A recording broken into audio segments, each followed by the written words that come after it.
And we're live. We're live. We're back again with another one. Week 28 roundup. How's everybody doing today? Live. Liverpool woes. Like I predicted, Liverpool would win the game by 1 goal. They did. 1-0. I did predict a 2-1 win, but still, a win is a win. Very sad stuff at the end there with Rui Patricio picking up that bad head injury. Quite unfortunate that he picked up that injury from Connor Cody follow through. So it's pretty unfortunate for Wolves. That's their number one goalkeeper, you know what I mean? And with Raul Jimenez out through a head injury he sustained versus Arsenal early on in the season, this is a big blow. So hopefully he's not out for way too long and he's just out for maybe 2 weeks, 3 weeks. You know, the international break, he could have a chance to actually get fit. Portugal do have a lot of suitors for the goalkeeping number one spot anyways, so he'll be fine. Portugal will be fine in that regard. But Liverpool with another win. Another win. This is only their second win in their last 7 matches. 8 games, I think, or so. So this is a big win. And we will talk about that game a bit later, though. So big up to everybody. Big up to my boy in here. Can't remember your name, though. That phrase, big up to you. Thank you very much for coming through. Thank you very much for continuing to become a member, to be a member of the channel. So, guys, let's get today's episode started right away. Let's get it started. Just finished watching Wolves Liverpool. I should have started actually almost 20 minutes ago, but you know, we had a head injury in that game and I had to just wait. So I apologize for that. Big up to everybody. Antoine Eugene, B2K, Munid Saeed, Thriller from Manila, Adam Sambo, all of you guys in the house right about now. Welcome back. Benjamin Barrero says finally a league win. S. Slayer, Liverpool should play their home games at neutral venues. That's a good one. The thing is, with Liverpool, I think the fact that they actually are playing players where they're supposed to play, it is actually helping with Nat Phillips and Kabak having a really good game. But we will save that one for a bit later. Let us get into the other games. We'll save that one. And let's get this thing going. Let's go. So, all right. So, which game are we going to start with first? There's a lot of games to go through, 10 games to be exact. So, I did see a bit of every game. Most of them, I watched the whole thing. But with seeing so many games and seeing so many games every week, I'm not going to remember every single minute detail in these games, just so I let you know. So let's start with Newcastle Aston Villa. That seems like it was a month ago, but that game was played on Friday and it ended in a 1-1 draw. I think I did predict a 1-1 draw for that one, you know. Let me see. Yep, I did predict a 1-1 draw for that game and it ended in a 1-1 draw. And a couple of you guys actually came to comment and say, hey, Dom, you actually got that one right. But yeah, that was a good little game to watch there. Newcastle in desperate need of points, and they did get one, like I predicted. Aston Villa still without Jack Grealish. You could see that they're struggling a bit. They did score via a deflection here, and it ended up being a Kieran Clark own goal in the 86th minute. So it was 0-0 for a long time, and we had a 94th minute headed goal by Jamal Lascelles. I think Newcastle really fought well in the end, and they got a well-deserved goal. Well-deserved goal. So 1-1 points shared, and Newcastle are moving ever so closer to safety, but not there just yet. Not at all. We would get to all the good goals by Lamella and everything. We'll get to all of that. Big up to Jersey Boy in the house. Thanks for coming through. Everybody in here, thanks for coming through, man. Make sure you guys smash the thumbs up button. Back for yet another weekly roundup. Ooh.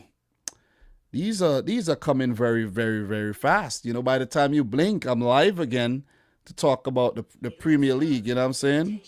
So just gotta keep being consistent though. It's not easy. Let me tell you that. It ain't easy, man. It ain't easy, but you guys help me to stay motivated, man. Big up to Fox Williams in the house. Appreciate you coming through. We have Sam Makosha, Sebastian. Why Arsenal do win when I predict them to lose? Yes, seems like when I predict Arsenal to lose, they win too. Guys, make sure you smash the thumbs up button for the live stream as well as we go through these matches. So right about now, Newcastle, they're 17th after Brighton did pick up a win. Newcastle do have 28 points, 3 draws in their last 3 games. That's a positive for Steve Bruce and his men. Steve Bruce looked really nervous in that game, really, really nervous. And he was relieved that they actually picked up a point. So 3 points in the last 3 games and 3 points out of a possible 15 in the last 5. So that isn't good at all. But still, 28 points after 28 games, it's still progress. It is still progress. 2 wins would get them closer to safety, but it's not easy to come by. It ain't easy at all. It ain't easy. They've been struggling with injury. They've been struggling with their strikers not actually scoring.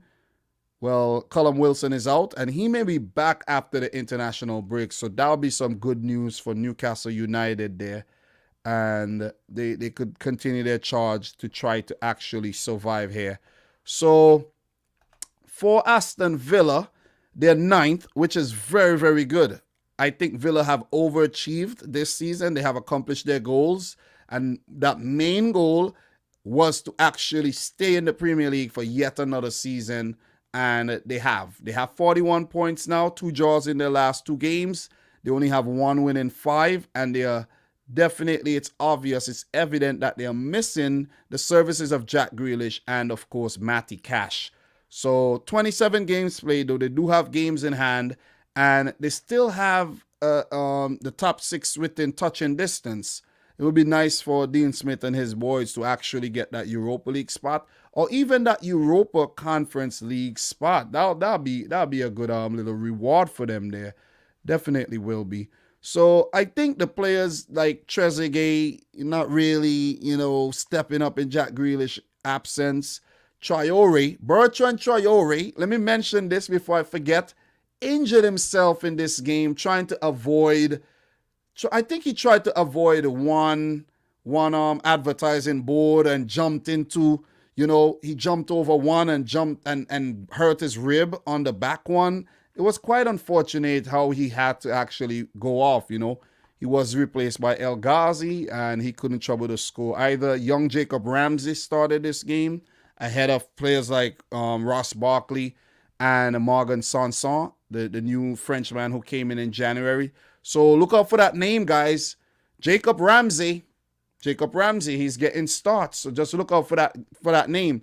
I think when Steve Bruce made the tactical switches there towards the end by bringing on Jacob Murphy and Andy Carroll, that is what sparked Newcastle to life in the end and inspired that equalizing goal. They did have chances, but of course didn't take their chances. I can't remember every minute detail, as I said, in these games, guys. Not every single thing. But I do remember Joe Linton, man. This guy have no confidence in front of goal at all. He's been getting opportunities, and he either passed the ball or he shoots wide. He has absolutely no confidence in front of goal. None whatsoever. So I think it's a fair result for both teams. And Steve Bruce would walk away the happier of the 2 managers, even though the 3 points would have been better. But Dean Smith, I think they would just allow these points to trickle in.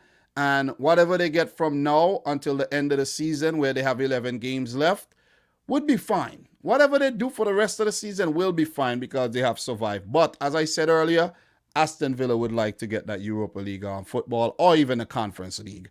So big up to everybody in here. What are you guys saying right now? What are you guys saying in terms of the Villa Newcastle game? If you have any thoughts on that, please let me know and I'll read out your comments I will definitely read out your comments if you drop something good on that one.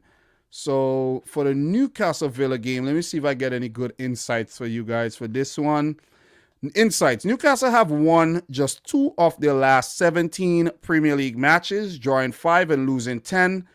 Drawing 3 in a row for the first time since August 2011. That is very important. That is value right there to just highlight how bad Newcastle have been in the new year. 17 games, 2 wins. That is horrible, man. Remember, they were ravaged by COVID. They are without the services of Alan St-Maximin once again and Callum Wilson. So them getting draws, that's still big results. Still big results when you consider the absence of some of the talisman. This was only the third instance in the Premier League history of a team scoring first as late as the 86th minute in an away game and not going on to win. This is crazy. After Birmingham versus West Brom in October of 2002 and Leicester versus Watford in June of 2020.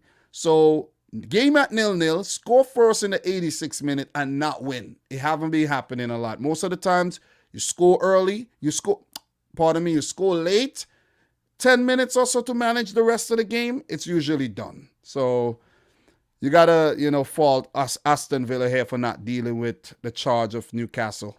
3, only Sheffield United, 22, have failed to score in the first half of more Premier League games this season than Newcastle, 21. So they're lacking that goal-scoring prowess. They're lacking that cutting edge in the final third of the field. They need points, or else Newcastle could be going down. They could be going down. But right now, they're good. They're good. Giovanni is saying they will get relegated. We have Robert Pavkovic is saying, so Dom, what excuse will you use for Liverpool this time? I'm lost. What do you mean?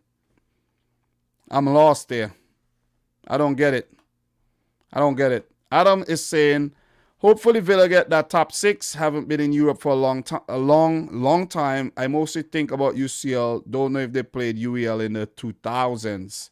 I can't remember that either. But they haven't been a dominant club for a very long time. So Arnav Gupta is saying, I think top 4 will remain the same, and West Ham, Everton, and Liverpool will get Europa/Conference League.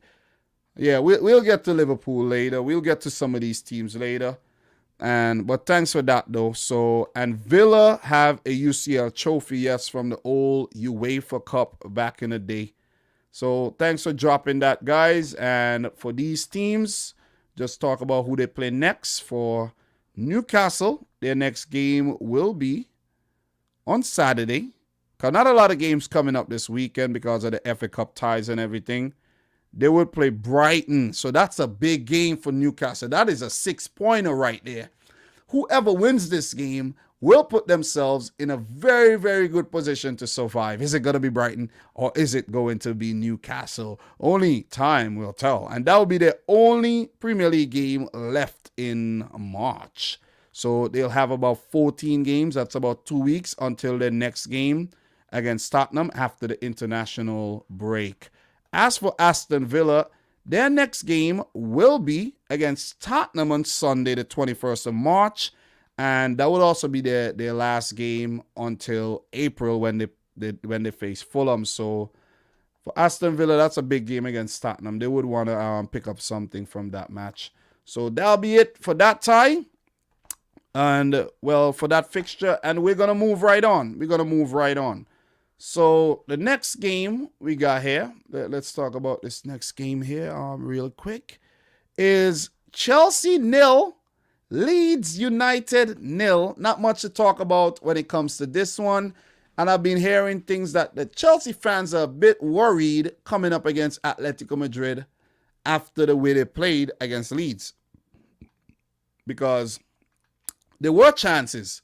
Leeds created some very good chances in this game. I think Leeds had the better chances in this match from what I could recall. And it's because of some heroics of Edward Mendy why Leeds did not come away with the win here. I did predict Chelsea to win the game 2-0. They did go on to keep a clean sheet like I predicted, but ended up picking up 1 point instead of 3. So it's still positive to, a lot of positives to take away from this game. Bamford was a bit wasteful as well in front of goal. So, there's positives to take away in that there was a clean sheet kept by Mendy. Thomas Tuchel is still unbeaten as a Chelsea manager. And, I think he broken some records since he has joined Chelsea as well in that regard.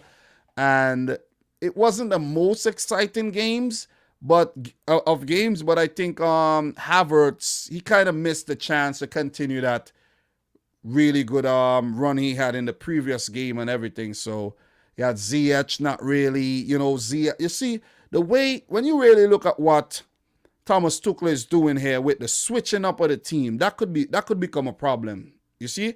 Because starting Ziyech, Pulisic, Havertz, Mount, players who haven't really started together a lot for Chelsea this season. And, Reece James. And I think the system also was changed to a back 4 instead of a 3 at the back with wing backs. So that could be a factor to why Chelsea kind of was off the boil on the day. Timo Werner on the bench, Hudson-Odoi, Reece James, so he's been trying to give everybody some time on the field. Zuma out, Rudiger back in.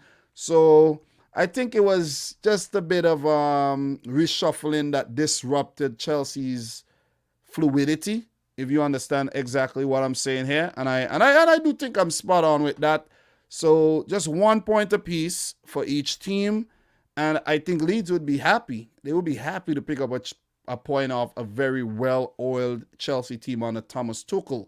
So 0-0, 1 point apiece, and with that point, Chelsea are still in the top 4.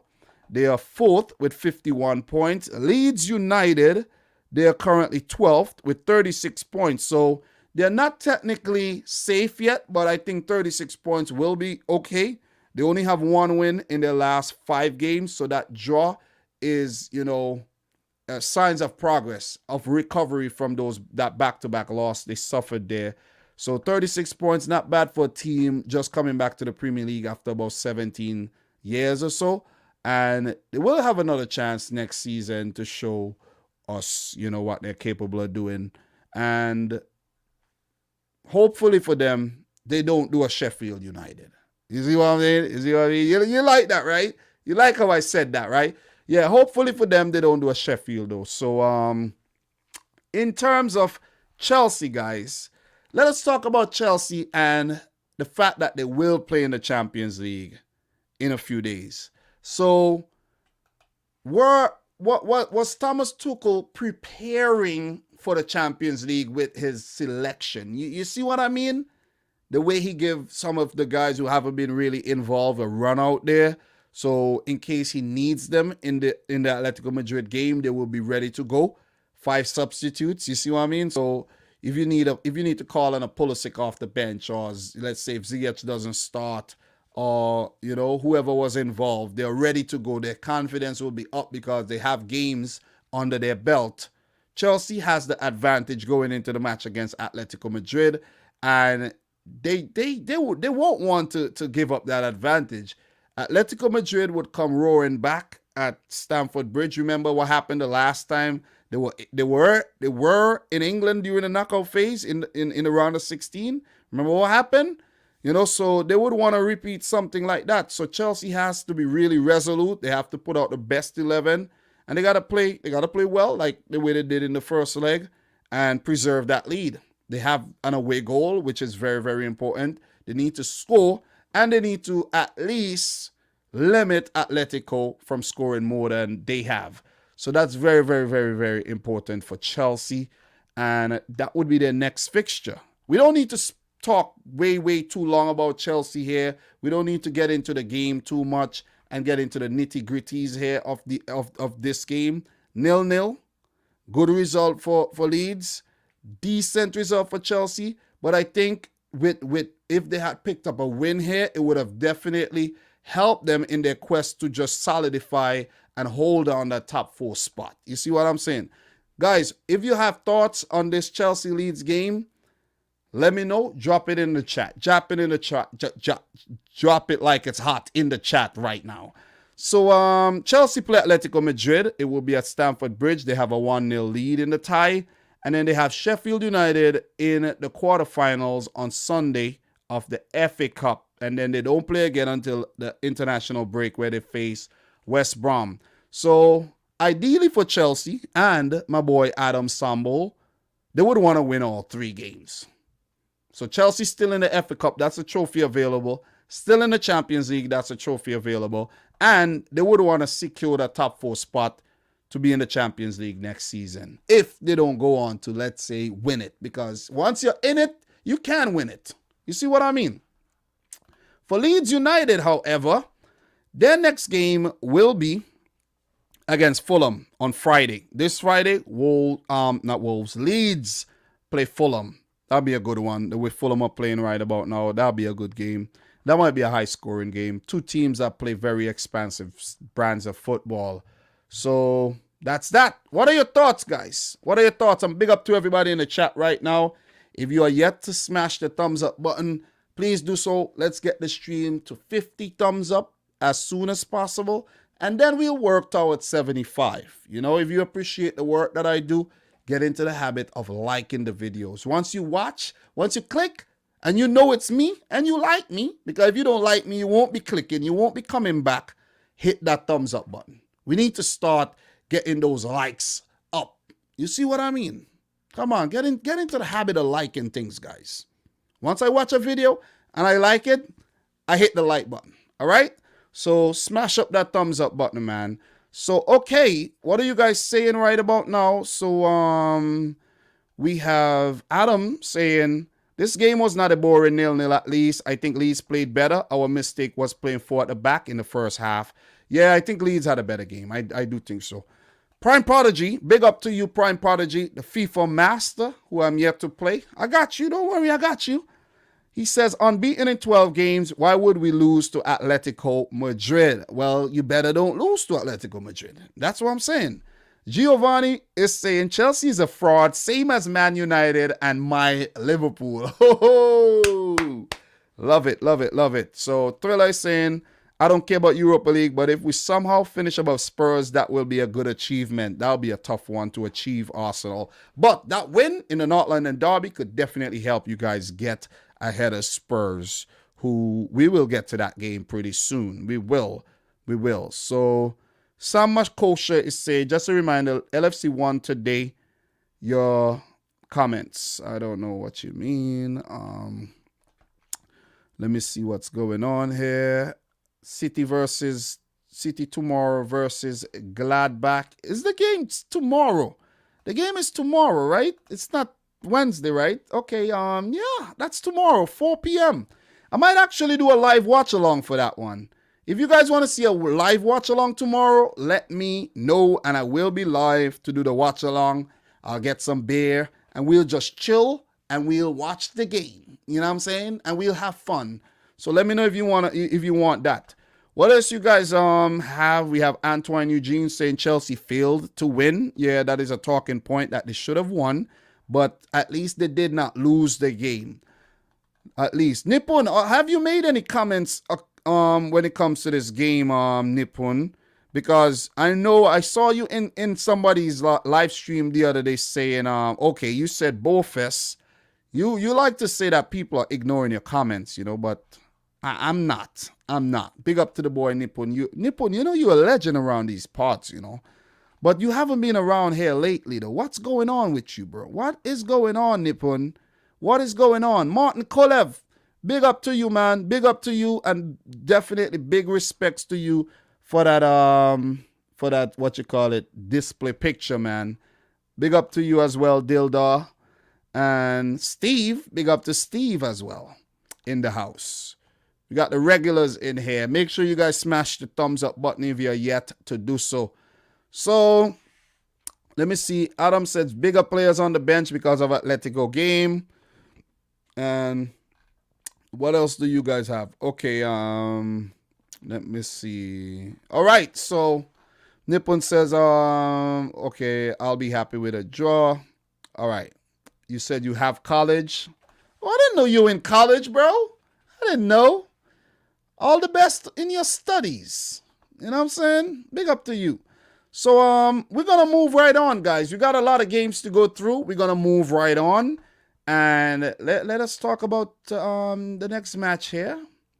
And that game will be Crystal Palace 1, West Brom 0. Yet another loss for West Brom. Ah, boy. Ah, boy.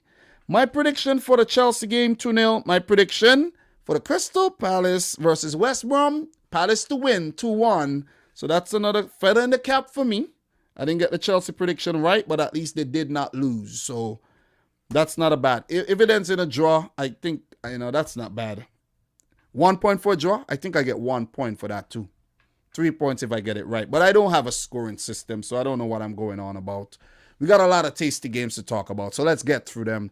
So in this game, we had a penalty scored by Luka Milivojevic, and that was the only goal of the game. Zaha played, and Zaha refused to take the knee in this game. And I think this was his first match that he started since coming back from injury, if I'm not mistaken.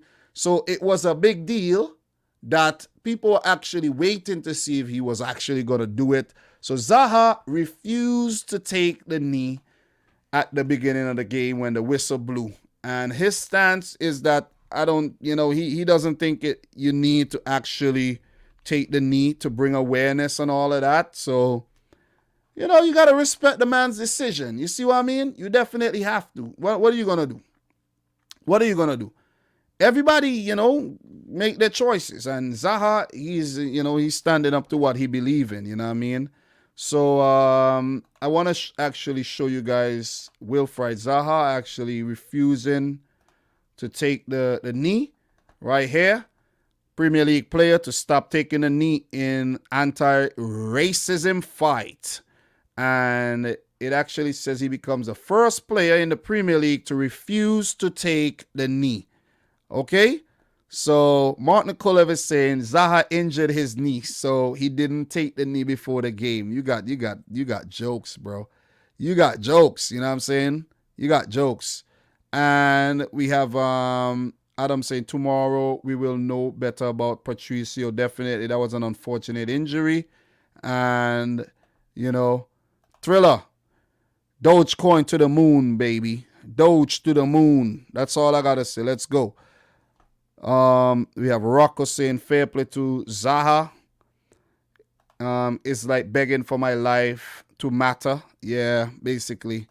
Among Us, hey Dom, can you realistically see Haaland and Delap up front for City? Right about now, not Delap.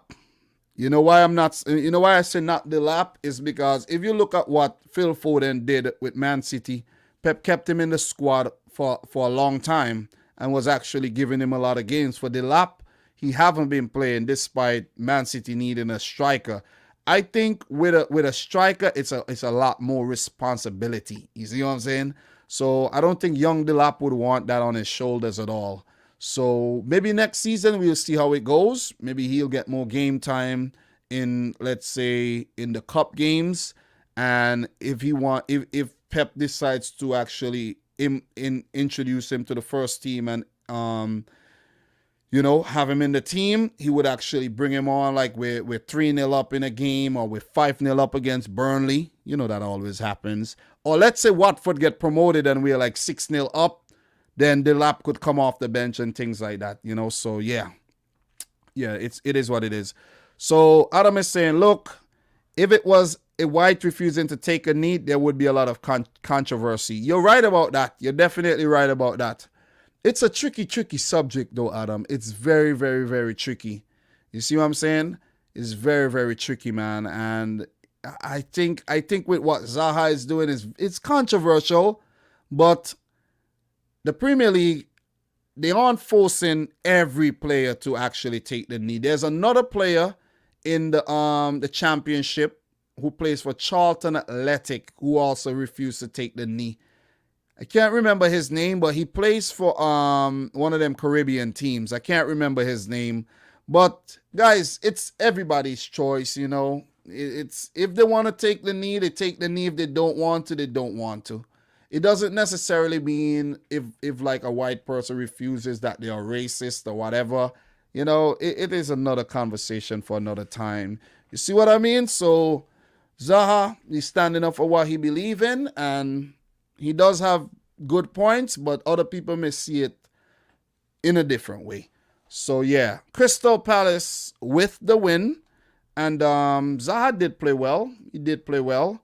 And it's nice to see Zaha and Eze on the field at the same time as well, you know what I mean? So early goal, 37th minute, and they held on.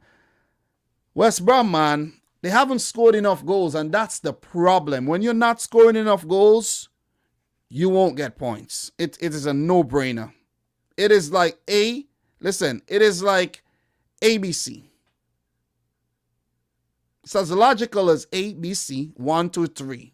You need goals. You need goals to win games. And they haven't been scoring enough. Even the very talented Mateus Pereira looks like he's doubting himself every time he's in front of goal. He's just not sharp as he was in the championship or the way he was earlier in the season. It is just, I could remember Gallagher getting a chance as well. They're just not clinical enough. And yet another loss. Sam Allardyce bites the dust against his former team, Crystal Palace. So that's a big win for Palace. And with that win, Palace are now basically safe. They're 11th, 37 points, 2 wins in their last 5, and they're looking good for next season in the Premier League. Maybe under new manager, maybe Roy Hodgson will step down. We'll have to see what happens in the summer. But it was another solid performance by Crystal Palace, who has 37 points, 4 points behind Arsenal. You see what I mean? So, yeah. Good 3 points, but not very good for West Brom, who are looking doomed, man. They have only picked up 4 out of a possible 15 points in the last 5 games. And if we go further back, which we're not going to, they haven't been very, very good. They really haven't, you know what I mean? So, let me actually get some insights for this game. I think some insights would be very, very valuable from this tie. So we could put into perspective how bad West Brom has been this season. Crystal Palace are unbeaten in their last 7 Premier League home games against sides starting the day in the bottom 2, winning 5 and drawing 3, keeping 6 clean sheets and conceding just once. So they've been very, very good against bottom place teams. West Brom have won just 1 of their last 20 Premier League games in London, drawing 5 and losing 14. A 1-0 victory over Crystal Palace back in August of 2016 was their only win. That is nuts.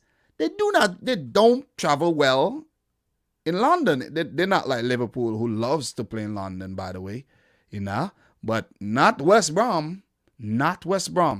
Crystal Palace registered their first ever top flight double over West Brom with this 13th such season in which the 13th such season in which they've met the Baggies. So congratulations to Crystal Palace bagging the double over the Baggies. Okay, so awesome stuff there. Awesome stuff. So for these teams, who do they face next? So for Palace, they play Everton, and they won't play again until April 5th. They're not in the FA Cup. They won't play this weekend. So they actually have about 20-something days. They have about 3 weeks to rest up, get anybody who's injured fit again, like McCarthy and MacArthur and those guys, get them fit and ready for the final charge this season. So after that, they do play Chelsea too. So that's a London derby. Then they have Southampton. For West Brom, who are still struggling in the relegation zone, 19th, and they only have 18 points. They actually have less points than their position in the league table, which is crazy, which is absolutely nuts. And only Sheffield United and West Brom are, fit that category. Their next game ain't gonna get easier either. It's on the 3rd of April against Chelsea. Oh my God! Remember what happened the reverse leg when West Brom were 3-0 up and allowed Chelsea to come back and score 3? It ain't going to be easy at all. Then they have Southampton and Leicester City. What are your thoughts on this match? Palace 1, West Brom 0. Any thoughts? So, Adam is saying this just in. Wolves manager Nuno said Rui Patricia will be okay. Cody collided with Rui, hitting him with a knee in the head. Rui will recover. 1 foot. Oh, blasphemous to say those words. Yeah, I won't. We have Thriller saying good update, Adam. And big up to the boy Robbie Lewis. Thank you very much, Robbie Lewis, for dropping the $4.99 super chat. Robbie putting the money where his mouth is, you know what I'm saying? Robbie contributing with his wallets and not only his eyeballs. Big up to the boy Robbie Lewis as well. And I do appreciate everybody who contribute to the channel with their eyeballs as well. Don't think I don't, okay? I definitely do.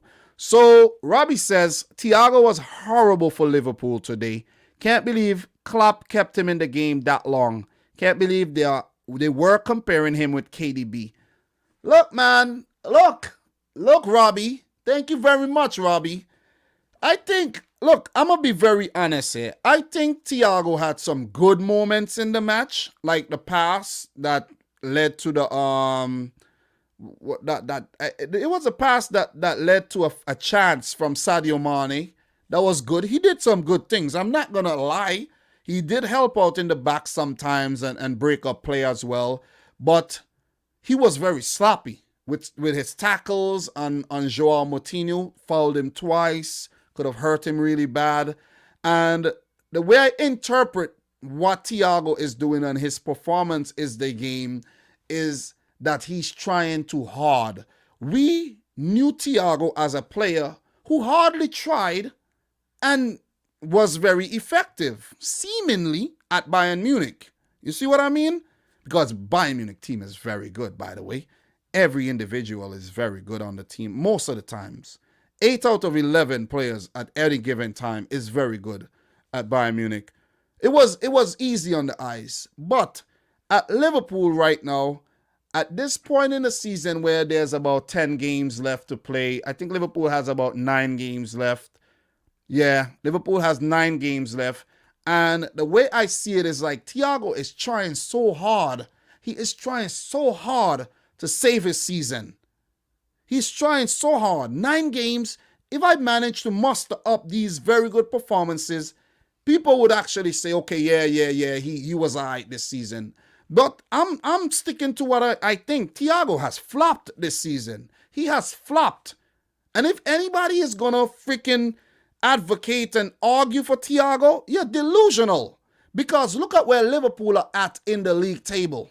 Look, I'm going to take a look right now. And look, and if you guys actually don't want to, we could take a peek. Should we take a peek? Should we?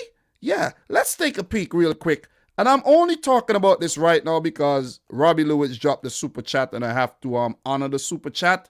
Look at this. 71 points, the top team, right? Who's the top team? I don't even know. Who's on top? And Liverpool are 6th with 46. Guys, look, that's 25 points. With Liverpool do have a game in hand. Let's say they win their game in hand. That's still 22 points, man. 22 points, man. You see what I mean?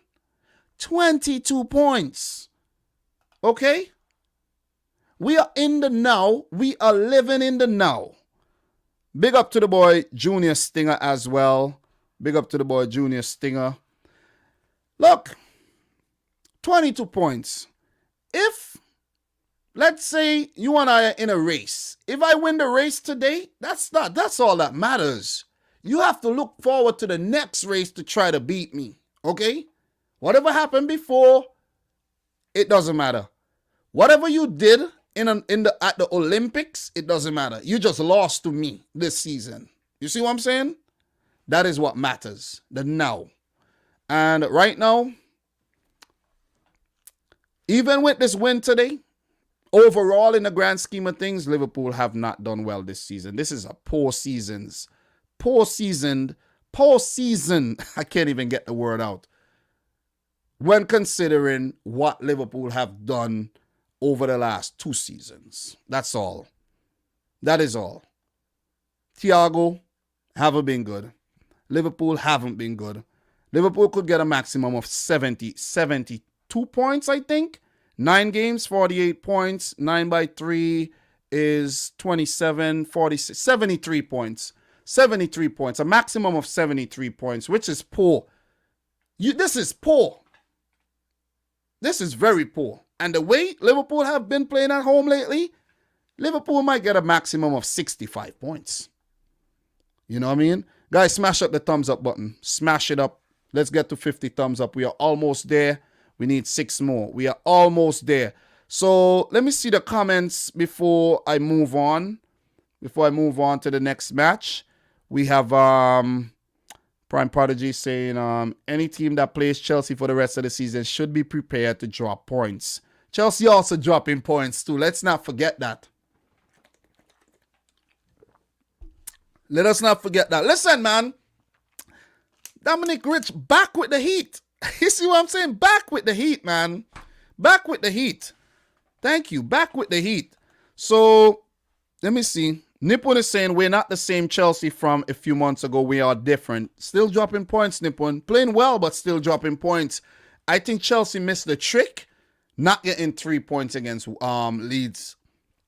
3 points against Leeds would have separated them from the Tottenhams and the West Ham and the Liverpool and the Everton trying to get that 4th place spot. It's still very early.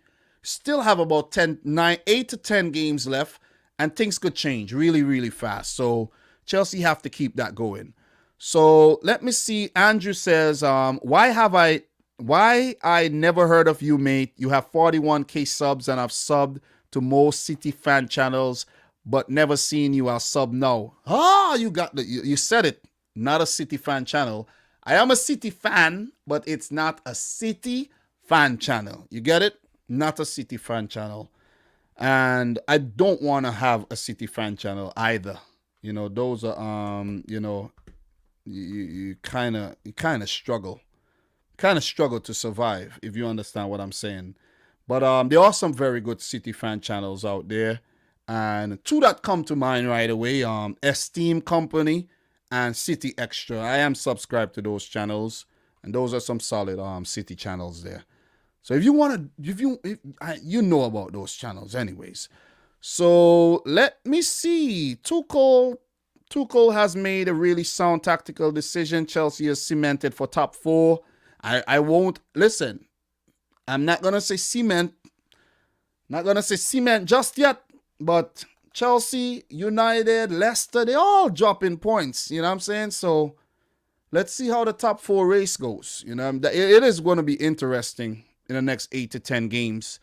So what we got here?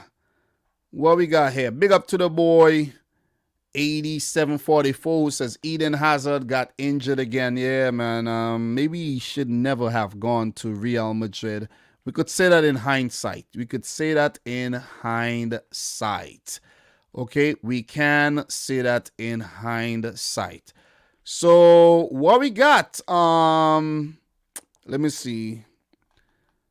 All right. So Thriller is saying I like that Everton Rose channel for both football knowledge and looks. Ooh. I think I have to try to get Everton Rose, on for a video, maybe to talk about the FA Cup clash. I wonder if I could pull that off. I wonder if I could hit up the DMs and pull that off, though. I don't know. I don't know if I'm capable of doing that. You know what I'm saying? I don't know. I don't know. It is saying predictions for tomorrow's UCL games, everyone. I'm actually going to drop a little YouTube short on the predictions for tomorrow and Wednesday's games. I'll do that when I'm done this live stream, however. So what we got here? Adam is saying, why is One Football a bad source? It's not a bad source. It's just that, I've not had a good experience with One Football, It's a story that I don't want to get into right now. But, I don't want to get into that. I don't want to get into that because, Let's just say it wasn't a good experience. It wasn't so good, you know. It wasn't so good, you know. As a creator, I think, let me just put it this way and say, as a creator, I don't think they actually show me any respect. Let's just put it that way. Let's just put it that way and move on. And if any one of you guys in the chat knows of the whole thing, just let Adam know. But I won't talk about that on air right now. So we are going to move right on. Let's get a move on. Let us get a move on.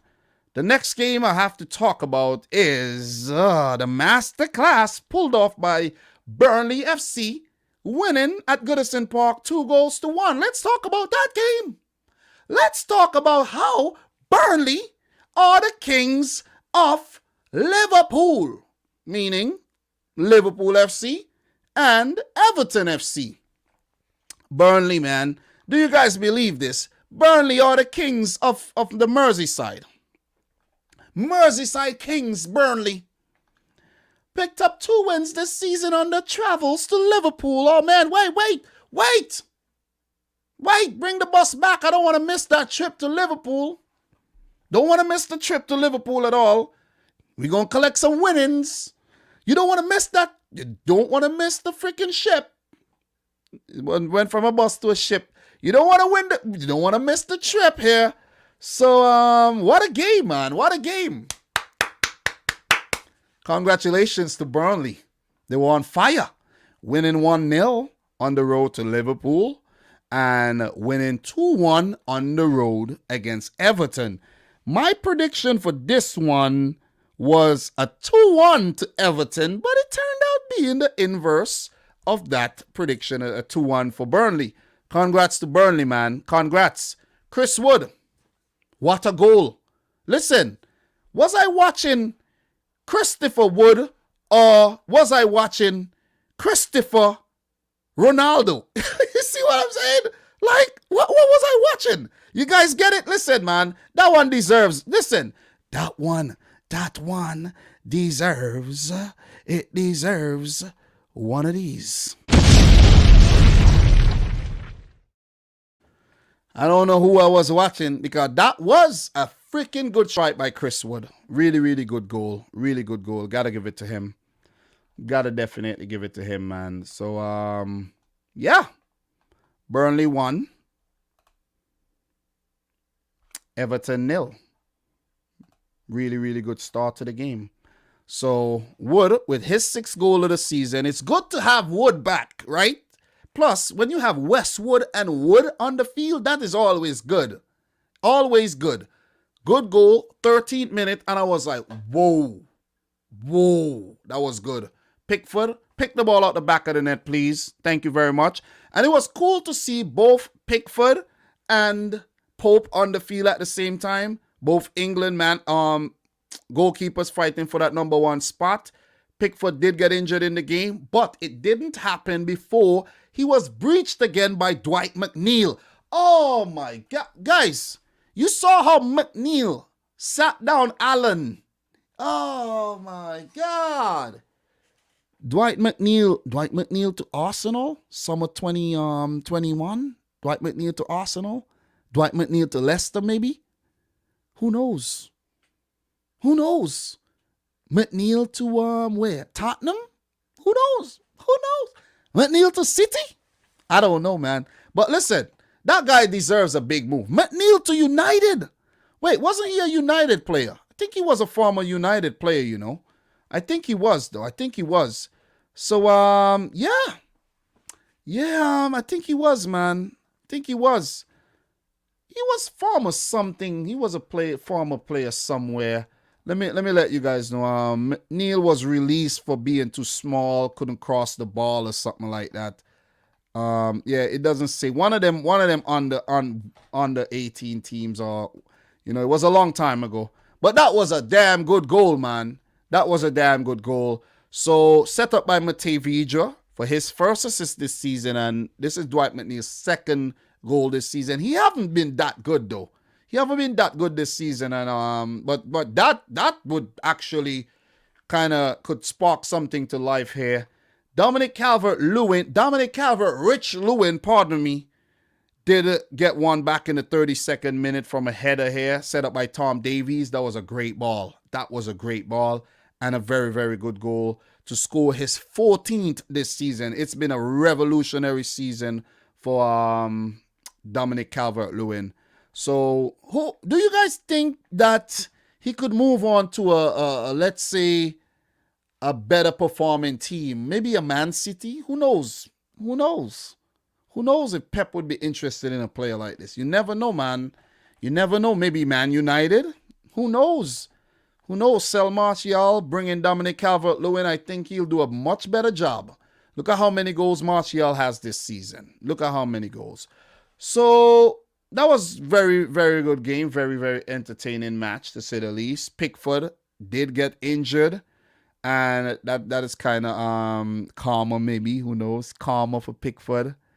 Trying to save a shot. Shot did go wide, I think, and his stretch injured himself. João Virginia had to come on and had to play the entire second half. So Burnley didn't really test out Virginia that much. He's a young Portuguese goalkeeper. He wasn't tested out that much. But Everton push, brought on Seamus Coleman, Josh King, and couldn't muster up anything. I think they didn't take their chances, man. Whatever they create, they didn't take their chances. And who knows? This is a game that was crying out for James Rodriguez. So you got to give it to Burnley, man. This is a huge 3 points. To take Burnley up to 15th, they got 33 points. That's their first win in their last 5 matches. So that was a huge 3 points. They now have separated themselves from the relegation pack, and they're like, whoa, okay, one more win, and they have 9 games to do that. I think Burnley could get about 2 more wins in their remaining 9 games and get closer to that 40-point mark. Their next game will be against a struggling Southampton team. Then they have the struggling Newcastle. Then they go away to Man United. I think in the Southampton or Newcastle game, one of those games, Burnley could actually pick up a win here. I don't know if I'm going to predict a win for them yet, but they can. They can. Before we move on to the Everton game, though, let me just drop some insights. I think there will be some very good insights for this one. And in this game, we have only Merseyside neighbors, Liverpool, 6, have lost more home Premier League games since the turn of the new year than Everton. So Merseyside have not been a good place to play football at all in the Premier League this year. 11 losses. This is nuts. Oh, man, indeed. The Toffees have lost 5 of their last 7 at Goodison Park, winning 1, drawing 1. They have not been playing well at home at all. As many defeats as in their previous 23 home league games before this. Nuts.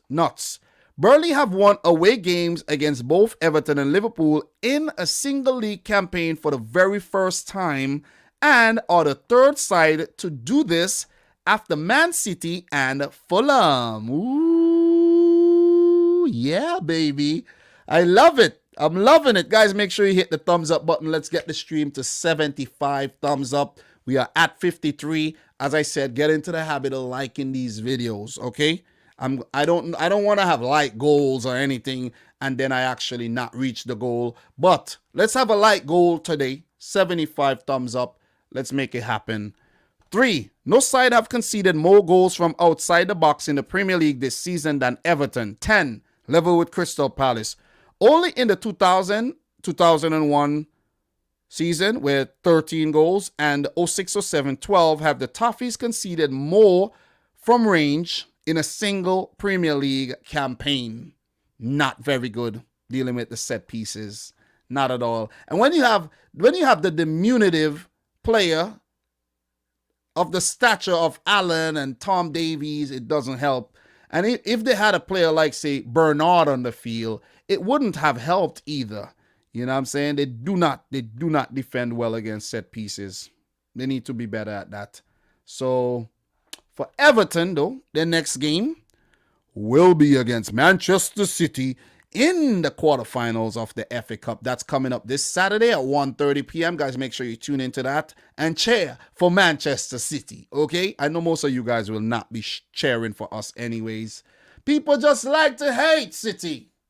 You just like, we just a team that's a team that people love to hate. You know what I mean? And that's fine. If you ain't got no haters, you ain't doing it right, man. You ain't doing it right. You're not doing it right. You need haters. You got to have haters. That's right. Okay? Just remember that, guys. That's a life lesson for you right there. Life lesson number 1. If you're not doing it right, you won't have any haters.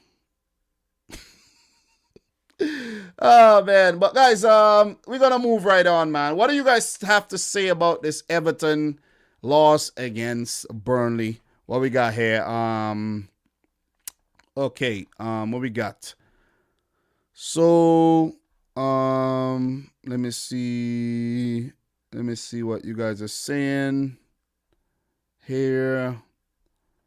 What do you guys think? Or Demo, possibly Dom and Demo know each other outside YouTube, I think. Well, Demo and I met on YouTube. I haven't met him in person yet, but I can. But it's just that the logistics, like we got to make it happen. We will make it happen before the season is over. We will make it happen before it's over. I think I'll make that happen. I might try. I have to see if I try to get Demo in the studio. I move over here. Demo is right there. And maybe we'll play over under. Over under. Demo, do you think Thiago is overrated or underrated? What do you think? What you got to say? Well, Dom, he is properly rated. You don't give Thiago his ratings, Dom, and you need to change that. I'm getting pissed off now. Dom. Change that. Okay, so yeah, maybe that could be a thing in the future. Oh my God! But big up to everybody in here. Big up to Algerian King as well. Are you asking about Riyad Mahrez? Mahrez has been on fire. What do you think about Riyad Mahrez's performance? Mahrez has been on fire lately, but I think Mahrez could do it on more of a consistent basis. Okay, but Mahrez has been playing very, very good, man. Very, very good. So, Dom asked Demo if Nat Phillips is over or underrated. All right, I'll write that down. I'll write that one down. Definitely will. You know what I'm saying? So, okay. We're going to move right on, guys. We're going to move right on to the next one. Big 3 points for Burnley. For Everton, though, I didn't talk about them. They are 7th, and they drop out the top 6 today after Liverpool defeated Wolves. So that's not a good feeling for Evertonians at all. 3 wins on the trot and then 2 losses on the trot. You got to get your act together, Everton. I think, who knows? Everton might end up in that, oh, you know what? The scrap for that Europa League conference spot. Is it going to be Liverpool or is it going to be Everton? Who's going to take that Europa Conference League spot? 7 gets it. 7 takes the whole thing. 7 takes it. Who's going to get it? Whoever gets 6 get Europa League. But you don't want 8th because you get nothing. You get it? You get it? Get it right. Get it right. So the next game I want to talk about, we have a few more games to go through, a fair bit of games to go through, so I've got to get it going. Southampton, Brighton. I did predict a draw, a 1-1 draw, but it ended in a big win for Brighton. This is a huge win for Graham Potter and Brighton and Hove Albion in the South Coast Derby. So big win, man. They were going. Listen, they were going through a funky time, man. They weren't playing well. Matter of fact, they were playing well, but they weren't lucky. They weren't lucky. So they were very bad. They were very bad. That's the first win in 5, and maybe you go back further for their last win. Let me see. 2-1 against Southampton. Last good result, a 0-0 against Villa and 1-1 against Burnley. They haven't won a game since they defeated Liverpool. So they were going through that whole Liverpool curse. After beating Liverpool, like Southampton did, they went through a bad period. But I think they played some good football on the day as well. And Southampton, they weren't too bad. They weren't too bad. They fought hard. But freaking Brighton too good on the day.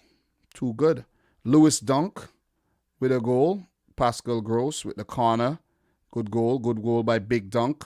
And I'm surprised that they don't score more from set pieces, seeing that Dunk is so damn big and Dan Burn is like so damn big.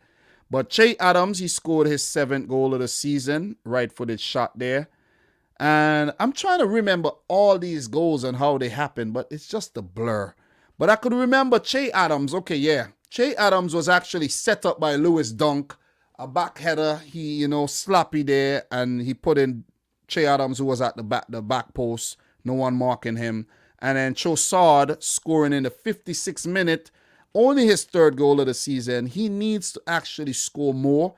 He needs to contribute more. They're not scoring enough goals, and he was set up by Danny Welbeck, the former Arsenal and Man United player.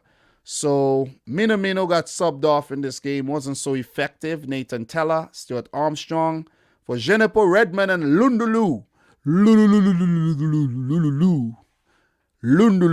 Davy Proper returned from injury. Jacob Moda, thinks debuted in his played his first Premier League minutes, if I'm not mistaken. Let me see. That was actually his second appearance in the Premier League, after he did come off the bench for 6 minutes against West Brom. So he's a young Polish player, Jakub Moda. I should say it right, Jakub Moda. And Andy Zakiri, who almost scored, is also a young, promising Swiss man. So look out for Zakiri. He's 21 years of age. And he came through the ranks for Switzerland, playing at all levels. So look out for him, playing for the Swiss team, maybe at Euro 2020, or even the World Cup if Switzerland qualifies. All right, remember the name, Andy Zakiri. But good win for Brighton, though. It was about time that they actually picked up a win. They've been playing some really good football without luck, and bam, they hit the lottery. They hit the lottery. So, yeah, definitely. But for Southampton, though, the slump, they go back to their losing ways after, picking up some good results. And they're 14th right now, 1 win. I think Southampton has like 1 win or 2 wins. I think they did pick up 2 wins. 1 win in about 10 games or so. It's been bad, man.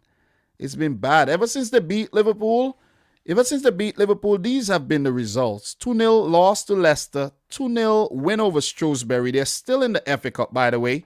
Still in the FA Cup. Beat Arsenal in the FA Cup too during this period. And then Arsenal returned the favor by beating them in the league 3-1. They lost to Villa 1-0. Got 9-0 against United. Lost to Newcastle 3-2. They beat Wolves in the FA Cup 5th round, so they've been doing well in that competition. Then Wolves returned the favor by beating them in the Premier League. Familiar, right? Drew to Chelsea, which was one of their better results after beating Liverpool. Lost to Leeds. Lost to Everton. They beat Sheffield United. And they lost to City, and now they lost to Brighton. So 1 win in a lot of games. That's about 12 games or so. And a draw. So they picked up 4 points out of a possible maybe 30-something points, man. This is not good. But they're still in a good place. 33 points. That win against Sheffield United actually helped them. And they only need about 4 to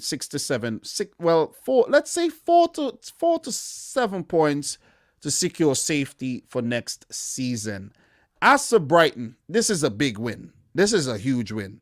Well, so before I move on to Brighton, Southampton do play Bournemouth, another South Coast team in the FA Cup quarterfinals on Saturday. Then they play Burnley, which is going to be a very, very, very good game. I think it will be. For Brighton, though, this is a big 3 points because they move from being level on points with Fulham, 26 points, to pick up their first win in 5 and go 29 points. They're not safe yet, but that would give them a huge, huge, huge confidence boost, to actually good morale boost to continue picking up these points. I do want Brighton to survive. I like Brighton. You know what I'm saying? After all, my son's nickname is Brighton these days, you know. I want them to survive. They play some good football, you know what I mean? They have a nice big stadium and everything. Newcastle is all, you know.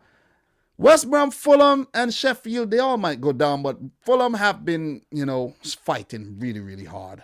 They have been fighting hard. As for Brighton, their next game, and guys, drop your thoughts on this game in the comment section if you will. And if you haven't yet liked the video, guys, make sure you do so. So, for Brighton and Hove Albion, their next game will be against Newcastle. That's a 6-pointer. I did mention that earlier. Then they have United, and then they have Everton. You know Everton are there to give up points.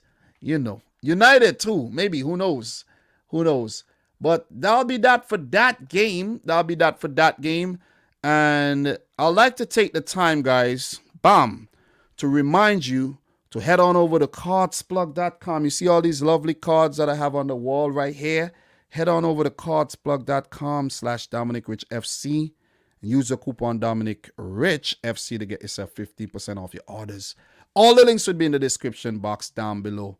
You could get one for yourself, for a loved one, or even a friend. You could get one for your girlfriend. You could personalize it however, which way you like. You could put any picture on it. Or maybe you could get one with your favorite player of all time. Or maybe get one with me. That'll be nice. That'll be nice for your wall. You know what I'm saying? But guys, thank you. Make sure you head on over to the site and check it out. I'll leave this on the screen maybe for the next 5 minutes or so. And then we'll move on. So, what do you guys have here in terms of thoughts for this game? What do we have here? So, let me see. So we have big up to the boy Doug in the house. Carl Headley in the house. Carl Headley says no, Newcastle to get relegated, Fulham survive. Doug says the really enjoyable game, that one. Brighton need a clinical striker for sure. They brought in people with proven records. Trossard, you know, Mupay scored a whole lot of goals for Brentford, remember? So they did bring in guys with a proven goal record, but they just not producing, man. They just not producing. You see what I mean? So Giovanni saying Fulham won't go down. And what I see here, the Formula Sports, big up to you, never seen you around here. Thanks for coming through. He says we want the Jamaicans on Fulham and Newcastle to survive. Well, Jersey boy in the house, he says that overlay is beyond sexy. Well, excuse me. That overlay was sent to me by the nice folks over at cardsplug.com because I'm an affiliate partner with them. And this is not sponsored, by the way, but I just want to push a very, very good product that I believe in. And I won't do this if I didn't believe in the product. I do believe in this product, and you guys know that. I wouldn't even have it back there. You guys won't know that. Of course, every sale that I help them get, that I drive, all the traffic, any sale resulting from that traffic, I do get a cut, guys. So remember that. So when you support them, or you support me, or when you treat yourself to a gift, you support me. You see what I'm saying? So you help feed a starving YouTuber like your boy Dominic Rich. So don't forget that. So what we got here in terms of any comments for the game. So Martin Culliver saying, Dom, the CDM card at the back should be at least a 90. See the thing, Martin? I was born in I was born in 1987, so that's why the 87 is there. You get it? You see what I'm saying? That's why it's there. And the other one is 87. The first card that I bought was this card. It's a 99.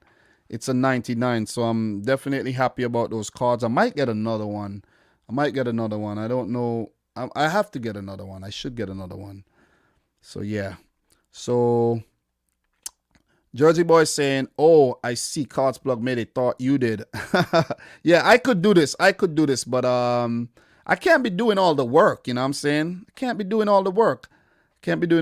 But, yeah. So, let's move on. Let us move on. So, thank you guys for your comments. We're going to move right on. So, yeah. Yeah, I will remind you guys that, sometime in the video again to go check out Cards Plug because, there's people who have never heard of it that will see the video.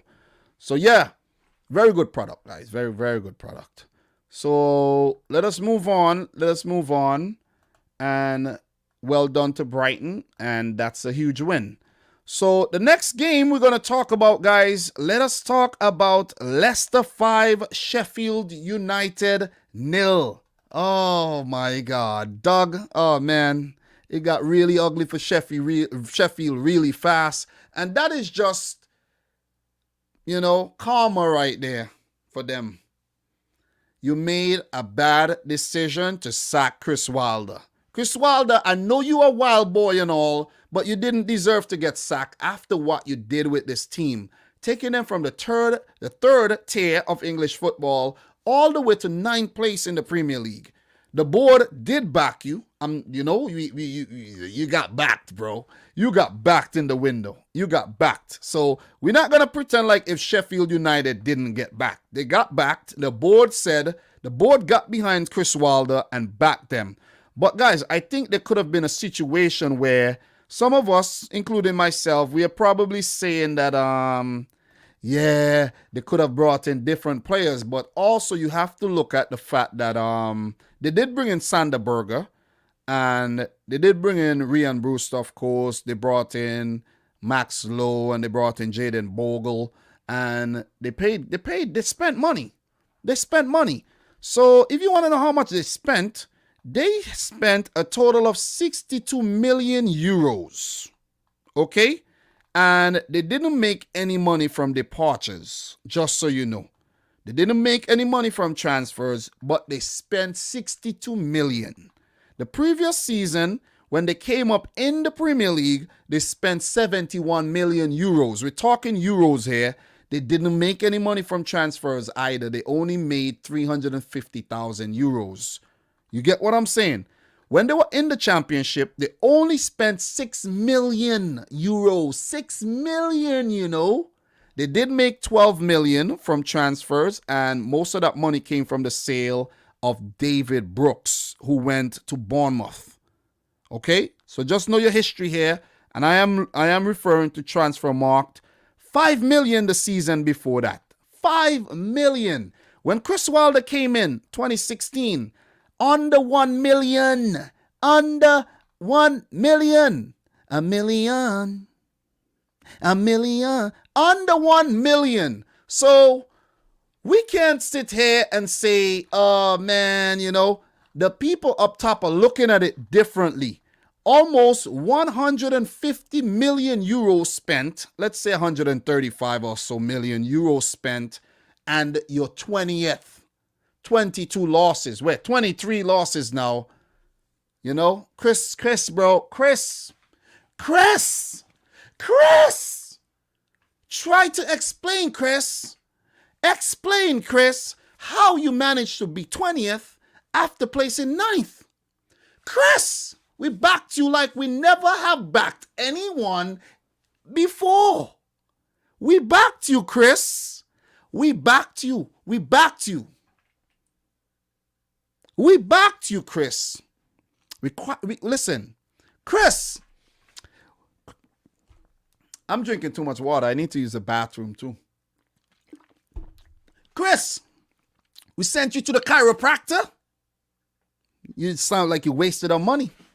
You wasted our money, Chris. Chris, you're a wild boy, Chris. You are a wild boy. 30 million. 30 million euros. No, US dollars. I like to use a US dollar conversion of that one. On Ryan Brewster. 26 million euros. Club record transfer fee. 20 million on Aaron Ramsdale. I think Ramsdale is like a scapegoat, whereas he does well. It could have been 10. But it was only 5 because of Ramsdale. A lot of times, it could be, oh, God damn. Aaron Ramsdale, the scapegoat. Oh.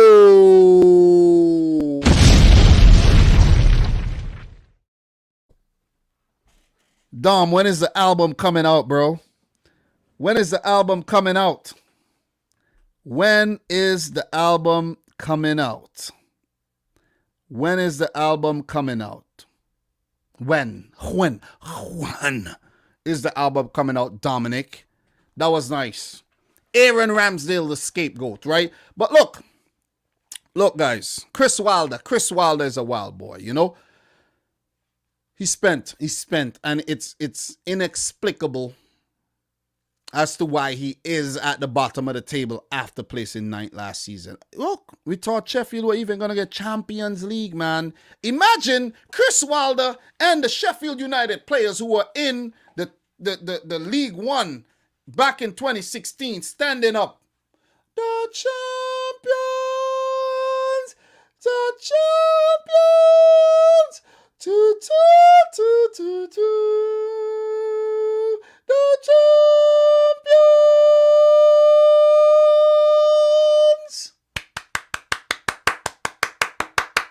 Damn, that would have been crazy.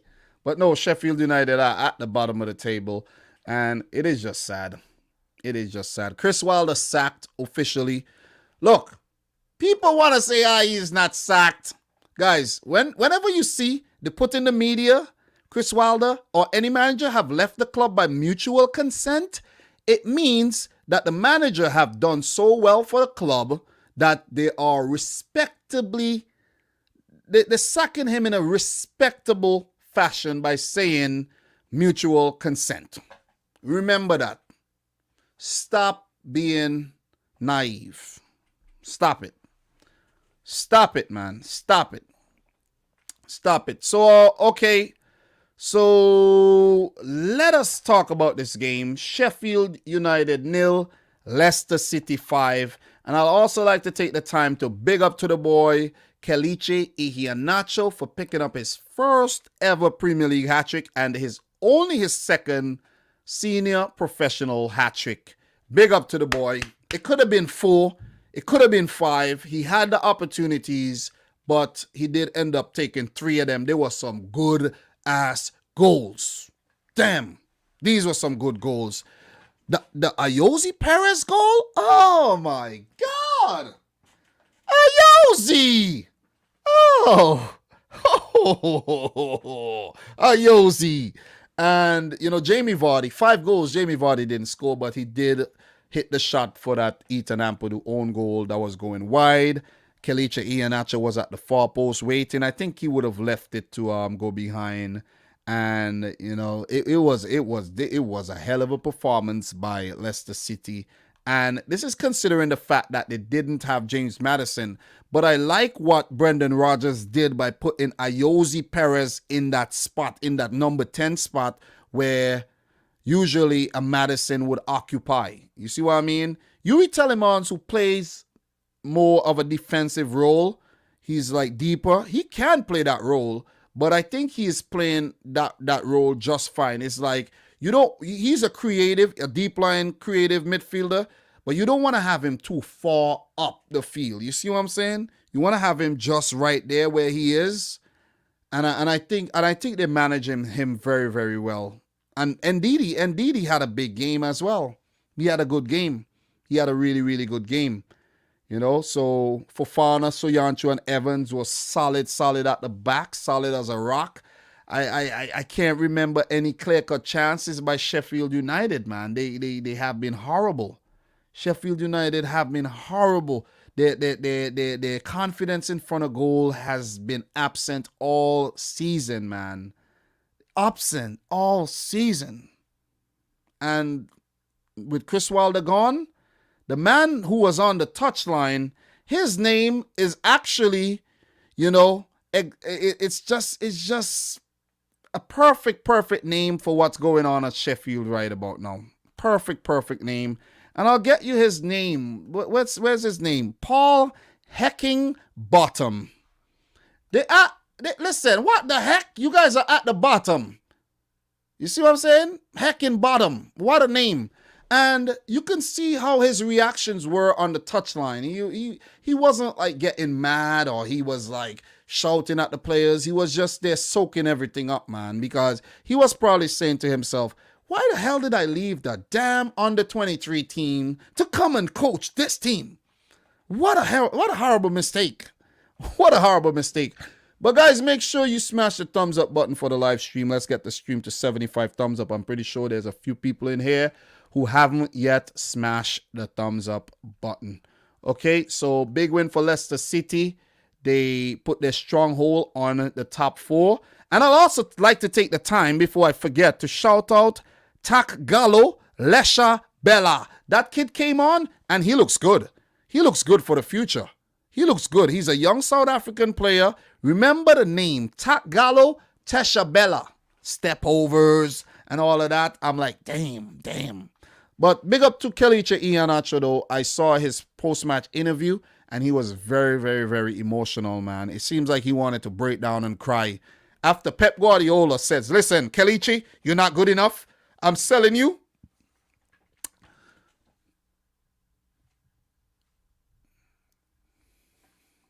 Well done, Kelechi. Really good for the man's confidence.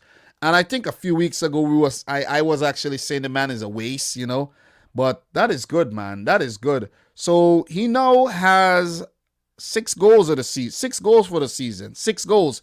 And I think he has been scoring in Leicester's last couple of games as well. So this is good for the man. And I could see it on his face, etched on his face.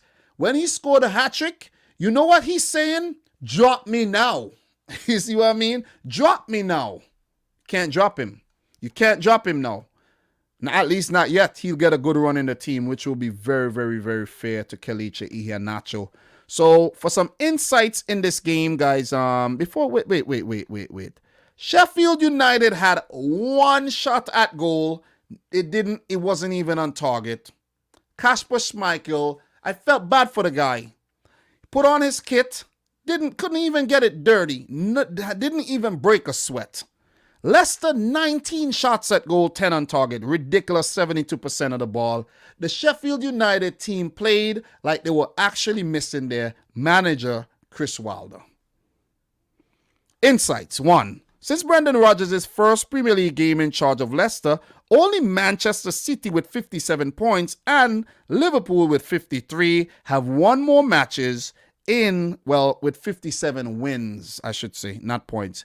Have won more matches in the competition than Leicester, who has 40 wins under Brendan Rodgers. So in terms of ranking, Leicester third in terms of points tally since Rodgers took over. Round of applause. Round of applause to Brendan Rodgers, man. Round of applause. Sheffield United suffered their worst league defeat since April of 2000 when they were beaten 5-0 by Blackburn Rovers in the second tier. This is crazy. This is a big loss. Leicester City enjoyed their biggest Premier League win since hammering Southampton 9-0 back in October of 2019. Congratulations to Leicester City. Hard luck to Sheffield. All the best in the championship next season. Look, Norwich went down, Watford went down, and they're both doing well. Maybe not Bournemouth, but those teams went down and they're doing well. Sheffield, you could do the same if you stick to, the task and, work things out and come back. For Leicester, their next game will be in the FA Cup quarterfinal against Manchester United. This is a big game come this Sunday. This is huge. This is a huge game. Then they play Man City. That's the game I'm going to... Listen, it's time for revenge. It is time for revenge. It's not going to be an easy game. We'll be at the King Power Stadium April 3rd. Mark the day. Tune in. That's all I got to say. Tune in. Tune in like Gregory Isaacs. Tune in. Leicester City, currently, they're third. 56 points. They do have a 5-point cushion over Chelsea. A 5-point gap between themselves and the Blues. So could the Foxes keep their stronghold on that top 4 spot? It looks like it's going to happen. West Ham are 8 points behind, and we have Liverpool 10 points. A 10-point gap. Leicester, it's yours, bro. It's up to you if you want to, make what happened last season happen again.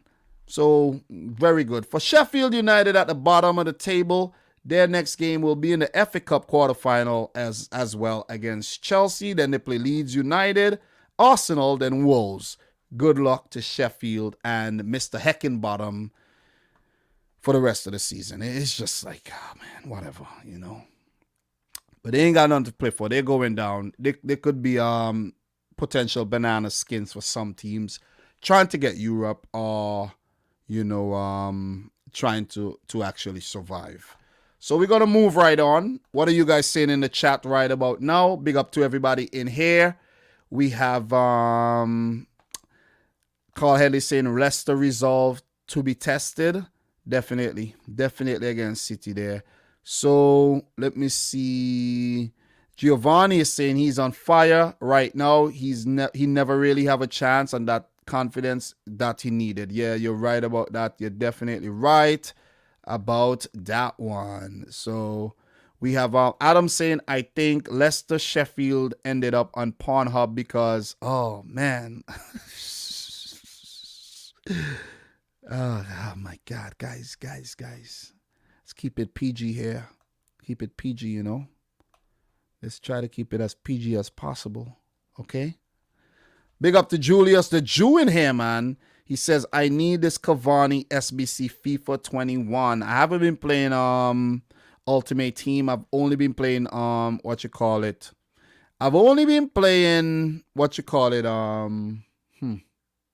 career mode. So we have a comment here saying Farisana Al is saying, bro, 50 people watching only? That's a lot of people. That is a lot of people. Could you stand up in a room with 50 people and talk without pissing your pants? I don't think so. Appreciate the 50 people in here right now. It's not a huge crowd, but it's a good crowd. All right? Thank you very much. Appreciate everybody in here. And once I continue live streaming, I haven't been a consistent live streamer, and I've now had this set up. Once I continue to live stream and once I continue talking about the right topics, the crowd will get bigger and bigger and bigger. Don't worry yourself, Mr. Farisana. Don't worry yourself. This space is very, very, very, very competitive. It's very, very, saturated at the moment. And people have exhausted their screen time today watching watch-alongs and match previews and build-ups and all that. And it's fine. I appreciate every single body in here. Even if there was 10 people, and you guys know it. So if you are getting value from the live stream, smash the thumbs up button. I don't think there's any, and I have to say this, there ain't nobody else who does what I do and give every single match the time that I give every single match. So respect that. You know what I'm saying? And big up to the boy Doug. He says, thank you, Dominic. I've started on the shorts. Yeah, that's what I'm here. To inspire as well. To inspire and to keep doing my thing. Been doing this since 2017. And it's gonna keep going. It's gonna keep going. I ain't going nowhere. But yeah, man, let's get back to the topic here. Well done to Leicester. Hard luck to Sheffield. And we will move on. Leicester were on fire, man. They were on fire. Let's talk about Man United, West Ham, and let's run through these last couple games here. We have 4 more games to talk about where we got to chat about Fulham, Man City again, Arsenal, Spurs, Man United, West Ham, and Wolves, Liverpool. Only 4 more. How am I doing in terms of time? 1 hour, 29 minutes? Ah, man, I'm eating this up. I'm eating this up right now. I'm loving that. I'm loving that. I don't want to stick crazy long today, but I'm doing well. Let's talk about the Man United West Ham game. I actually have to say that West Ham United, it seems like when they come up against Man United and some of these other teams, they have this inferiority complex. And I've said it before, where they like too standoffish and too tame. You have to take the game to Man United, man. Take the game to them. You see what I'm saying? It was only a Craig Dawson own goal that were undid what the great things that West Ham has done under David Moyes this season. Only an own goal. Scott McTominay involved and Craig Dawson headed it into his own net. Apart from that, I think West Ham, they almost got their tactics right where they knew they weren't going to have a lot of the ball and they played very well without the ball and kept United out for 53 minutes. And then after they conceded, kept them out for yet another 37 minutes plus extra time. So, it was still a solid performance. But I have to say this. Let me say this. And as Martin Kolev is saying, too much respect given. Too much. Anytime. And I have to say this. I know Mark Noble is the captain of this team, but every time Mark Noble plays, West Ham does not look the same team. They look flat anytime Noble plays. I don't know what it is. I think Noble is kind of low on confidence. I know they say, Mark Noble is still an integral part of the team, even though he's not playing as much. But he is a man. He is a human. And he's a footballer, a professional footballer. He wants to play. He has a very good record in terms of appearances. He's been at West Ham. He's a one club man. And David Moyes actually froze him out a bit. But it was for the betterment of the team. Because when Noble plays a lot, look at what happened last season. They were in a relegation scrap last season. And look at where they're at now. You see what I'm saying? They're actually fighting for Champions League. You see what I mean? So I don't think, look, if you look at the setup here, just look at the setup, man. Noble, Shusek, and Rice. Nah. This game was calling out for a Ben Rama in the middle. I think he changed up the tactics and the formation in this game, and it didn't work. It didn't work, man. It really didn't work. I know, on here, it didn't work, man. It didn't work. It did not work. Didn't work. And I think this guy, Ben Johnson, no disrespect to Ben Johnson, but I think when Ben Johnson plays as well, the team is weaker. The team is weaker with Ben Johnson. The young man is trying to, get a career going and everything, but I think he's getting too much game time in my opinion, and that's just my humble opinion. So maybe a switch of formation with somebody else playing as the wing back would have been a better ploy than actually using Johnson. Because with Johnson and Noble against United, you're not winning the game. You are not winning the game, and they weren't really threatening against United. And United as well were not that good as well in the game. I think they hit the post. They did get their chances. Fabianski did pull off a couple saves and all, but they weren't overly impressive. I think Bruno Fernandes did send a good shot off at Fabianski. 15 shots at goal, 4 on target for United, 7 none on target for West Ham. So they weren't good. They weren't their brilliant selves. Excuse me. They have been very good this season, but they weren't good in that game. They were flat. They played like the West Ham of last season before lockdown, before Shusek came in. You know, so yeah, it's just not the best game for them. Just they look like a very, very average team in this match. I don't have much more to say about this game. And another clean sheet for Dean Henderson. He has been holding down his place in the United team because David De Gea is still out on paternity leave. And I have to say that right now,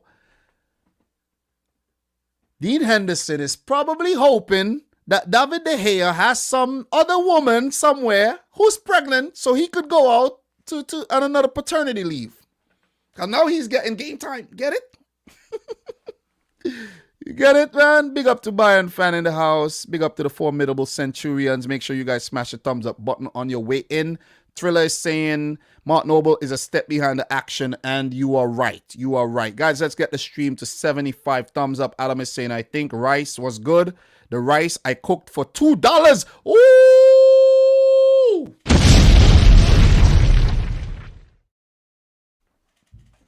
Damn! I had some rice and peas with some jerk chicken yesterday, and that shit was good. That was good. That was really good, too. That was good.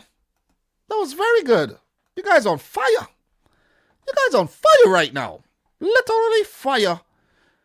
Literally fire. Big up to Hector Garcia who says Barcelona on top. AD, did Barcelona actually go to the top of La Liga? Ooh. Ooh. But look, man, look. United weren't that good. And I actually thought they were going to drop points. But I was a bit busy yesterday, guys, so I couldn't actually drop a YouTube short on this game. I was actually shopping. I was food shopping yesterday after a long work day. I went food shopping and, you know, I came home late and I was so tired. I went straight to bed. I said, I'm taking a break. I did drop YouTube videos yesterday, but it didn't really take a lot out of me. And I was editing a video I have coming up, guys. Look out for it. CONCACAF Tier List Part 2. But this time with my boy Football Pharaoh. Okay, so look for that one. That one is, I'm currently editing that video, polishing it up. Like how Liverpool are polishing up the Premier League trophy for Man City right about now. I'm polishing the freaking video up. So guys, look for that video. Look for that video sometime this week. When I'm done, I'll make a thumbnail and drop it. Okay, so yeah. All right, so okay, for Man United, they're still holding down that top 4 spot. They're second in the league right now with 57 points, 1 point ahead of Leicester. And they do have 6 points ahead of Chelsea, which is very good for them to keep that top 4 spot. And they won't have to be in a scrap with Chelsea next, like how they were last season for a top 4 spot. So where both teams didn't end up getting it and Leicester did end up missing out. For West Ham United, they were actually in the top 4 recently, but they dropped out after picking up 2 losses in their last 5.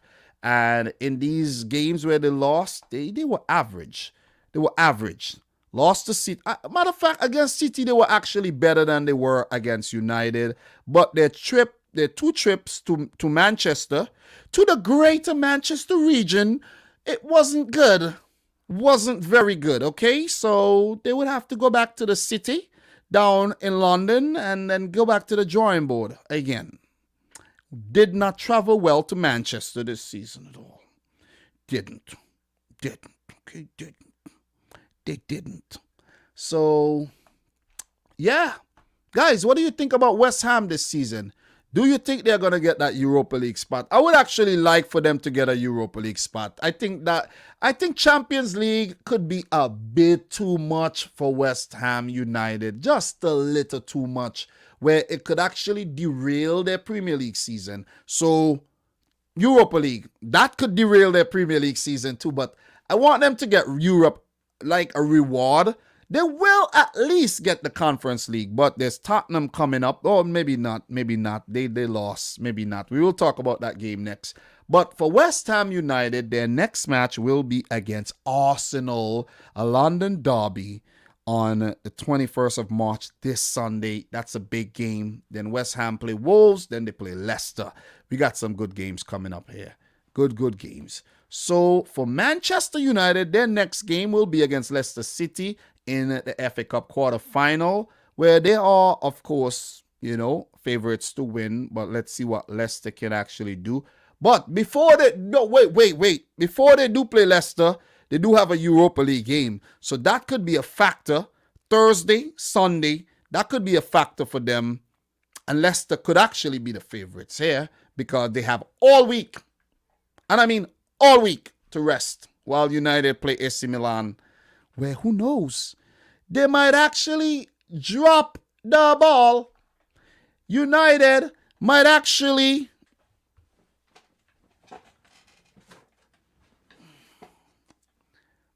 bottle it.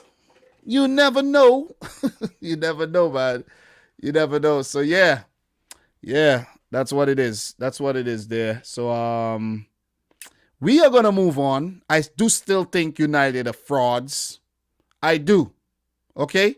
Could I yell that out? Let me yell that out. I don't want to yell into the mic. Let me yell that out like this. United are frauds. All right, I feel good. Feels good to get that off my chest. Guys, we need 5 more likes to get to 75 thumbs up. This is awesome. We're doing well. We're doing well today. We're doing well, okay? Okay? Despite being criticized for only having 50 people in my live stream, we're doing damn good. We're doing good. Loving it, guys. So we're going to move right on. So Man United, West Ham. Let us talk about the North London derby between Arsenal and Tottenham Hotspur. But before we do that, guys, I think I need to go to the bathroom. So give me 30 seconds. I'll be back. Am I going to be able to use the bathroom? Am I going to be able to skip to the loo within 30 seconds and come back? Guys, if I make it, I deserve something there. So 1, 2, 3, go, Dominic, go.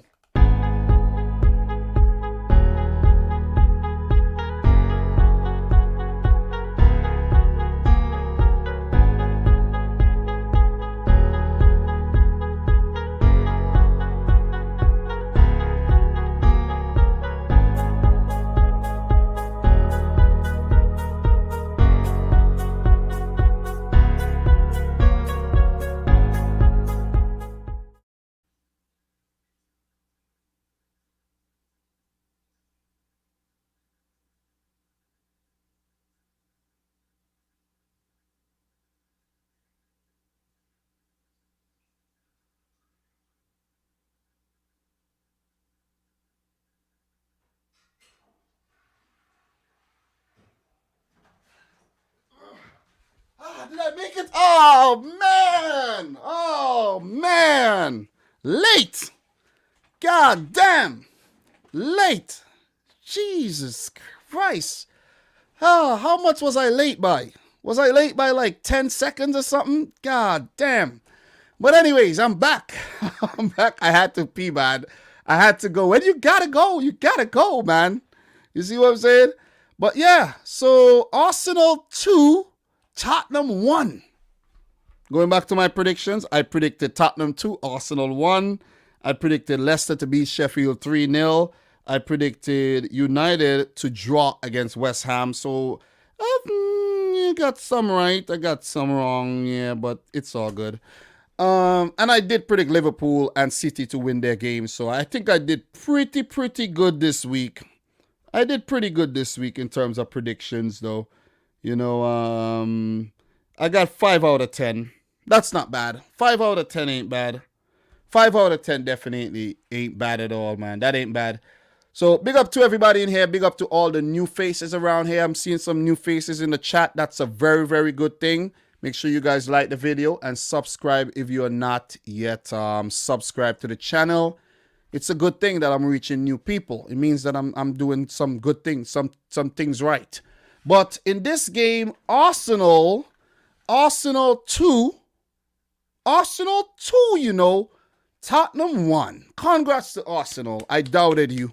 But I have to say that Tottenham suffered a big setback early on in the game with the injury to Son Heung-min Son. But it did work out. Or maybe it didn't. Lamela came on and he scored, which is the goal of the season. We're not going to act like that's not the goal of the season. That is the goal of the season. That is the goal of the season. How dare you? How freaking dare you, Eric Lamela? You score a Rabona. And a flat Rabona too. Not like the lofted one he scored in the Europa League back in the day.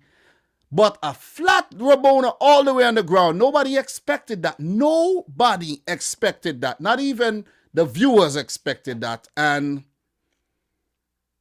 it was damn good. But it's a shame that he came out on the losing end and even got sent off in the match. So, yeah, man. Arsenal fought back, and I think Arsenal were the brighter of the two teams in this game. Arsenal started the game very well. They had Spurs on the back foot, and, they had Spurs with their back against the wall, and they were really, really going at Tottenham. And the goal came against a run of play. I was like, whoa. Thought Arsenal was going to score first. I have to give it to this kid, man. Emil Smith-Rowe. Emil Smith-Rowe actually played like Emil Smith Ronaldo on the day. Or Emil Smith Messi on the day. He was damn good.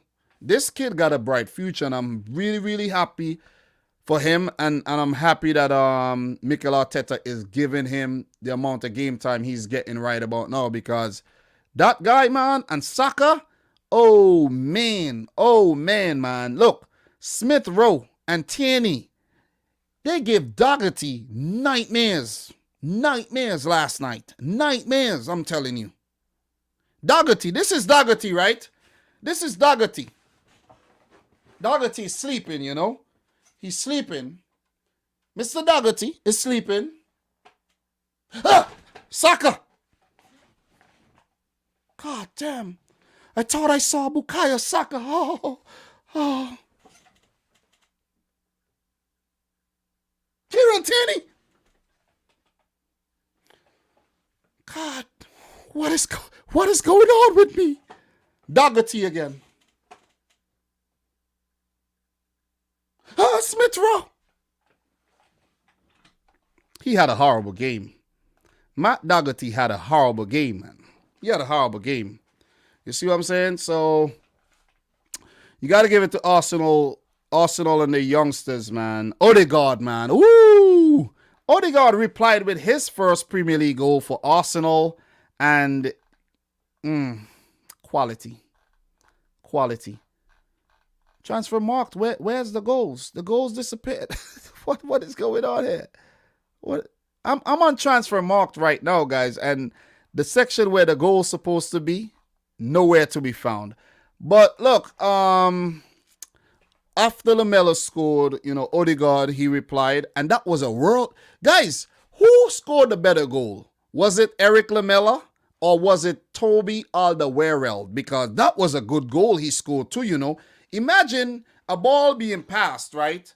Ball being passed to you, and you're standing, and you just flick your right leg. And the ball ends up in the back of the net. You don't even turn around. That's a good goal too. I think Alderweireld scored the better goal on the day, if you're asking me. If you ask me, I think Alderweireld's goal was better than Eric Lamela's goal.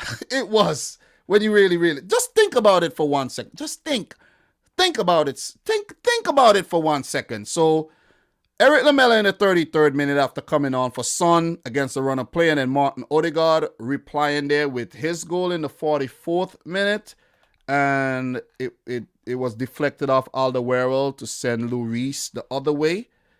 And let me just get some more information here on that goal. That goal was set up by Kieran Tierney. That was a really nice cutback. Now remembering the cutback. Really nice square. And Odegaard to do the rest. Guys, I have a big question for you. Do you think Arsenal should do everything in their power to get Martin Odegaard a permanent deal at the Emirates? I think they should. I'm going to answer the question. I think they should. These are the signings that Arsenal need to make to take the club forward. Not David Luiz, Willian. I know Willian has been playing well lately and David Luiz to a lesser extent. But you see the Gabriel signing. You see the promotion of guys like Saka and Emil Smith-Rowe. You see Odegaard being brought in. These are the type of signings Arsenal has to make. I think Lacazette, who stepped up and scored the second goal there, the penalty, after Davinson Sanchez wildly running. That was rash, man. That was rash. I know Sanchez has been playing well lately, but that was rash, man. That was really rash. And Mourinho was saying that that wasn't a penalty. Mourinho, you're just a little crybaby. That's what I have to say. You are a little crybaby and you're very disrespectful at times. I know it's entertaining, but he's disrespectful. And he deserved to lose the damn game. I guess the better team lost again on the day, right? I guess they did. But Tottenham, after playing some really expansive football lately, they showed up like the old team, parking the bus basically, sitting back, and they got picked apart. You see what I mean? Negative. Harry Kane hardly had a chance until late in the game when he did hit the post there. But Arsenal struck the post on a few occasions as well. Let's not forget that. They could have scored more.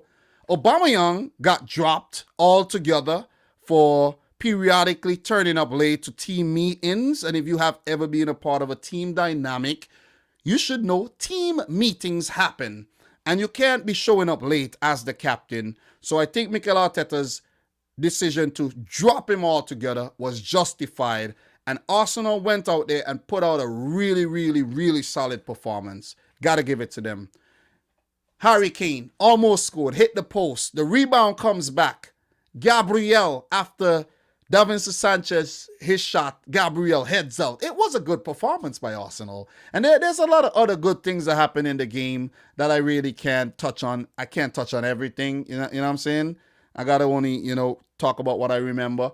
But it was a damn good performance by Arsenal. And not to forget that Lamela, stupid Lamela, I think it was an intentional attempt to keep the player off, but I think he was trying to actually maybe push chest and not face. He hit face, he just picked up a yellow card, another yellow card, off the field. Off the field. See what I'm saying? I don't know if that was actually upgraded to a straight red, or I don't know if it's considered dangerous play, to be honest. But let me see something. Let me see. It was a second yellow. It was a second yellow, but the commentators were saying that if they look into it, it could be deemed as dangerous play, and he will miss 3 games instead of 1 game. So let's see how that one works out. But it didn't work out on the day for Tottenham at all. It really, really didn't.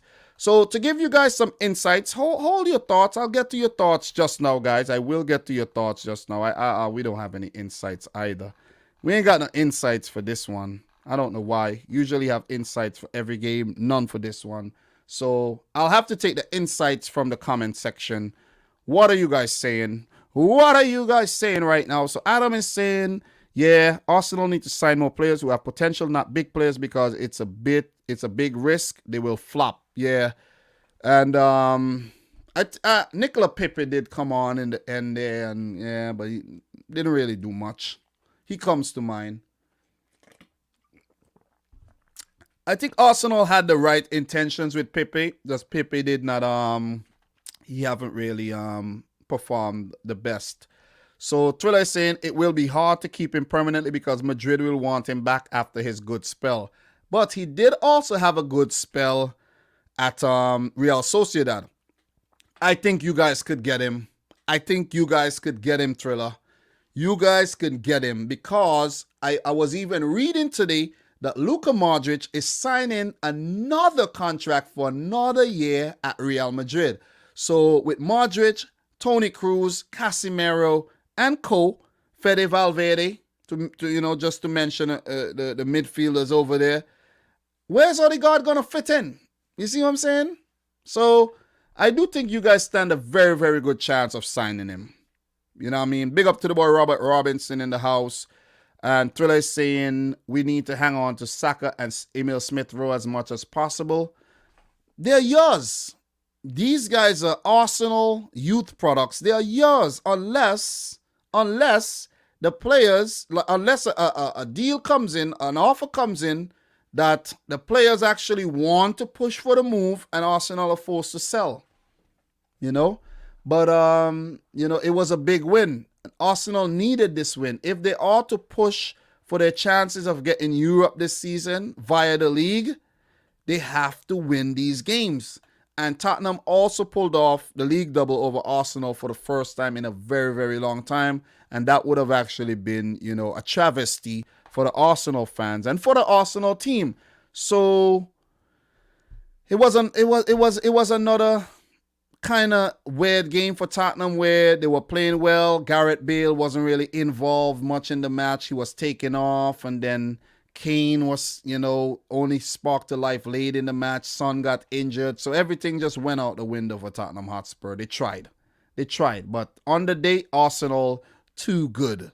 So 41 points after 28 games for Arsenal. They're in 10th. And Tottenham are 8th. With 45 points. So that's a good thing. Closing the gap to 4 points. That's very important. And we know Tottenham have been flip-flopping. If you keep winning Arsenal, where you have 3 wins in your last 5, only 1 loss, where Tottenham have 3 wins and 2 losses in the last 5, even though they have been horrible over the stretch of, 10 to 12 games. They were sparking a revival for that top 4 push. And if they had beaten Arsenal, they would have went up to 48 points past West Ham United, who they do have, let me see, I think Tottenham, they do have a better goal difference. Tottenham would have been 5th. They would have been touching distance within touching distance of Chelsea, but that loss would set them back again. It's looking like Europa League. It's looking like Europa League, Mourinho. Definitely. For Arsenal, who are out of the FA Cup, their next game will be against Olympiacos, where they do have a 3-1 advantage.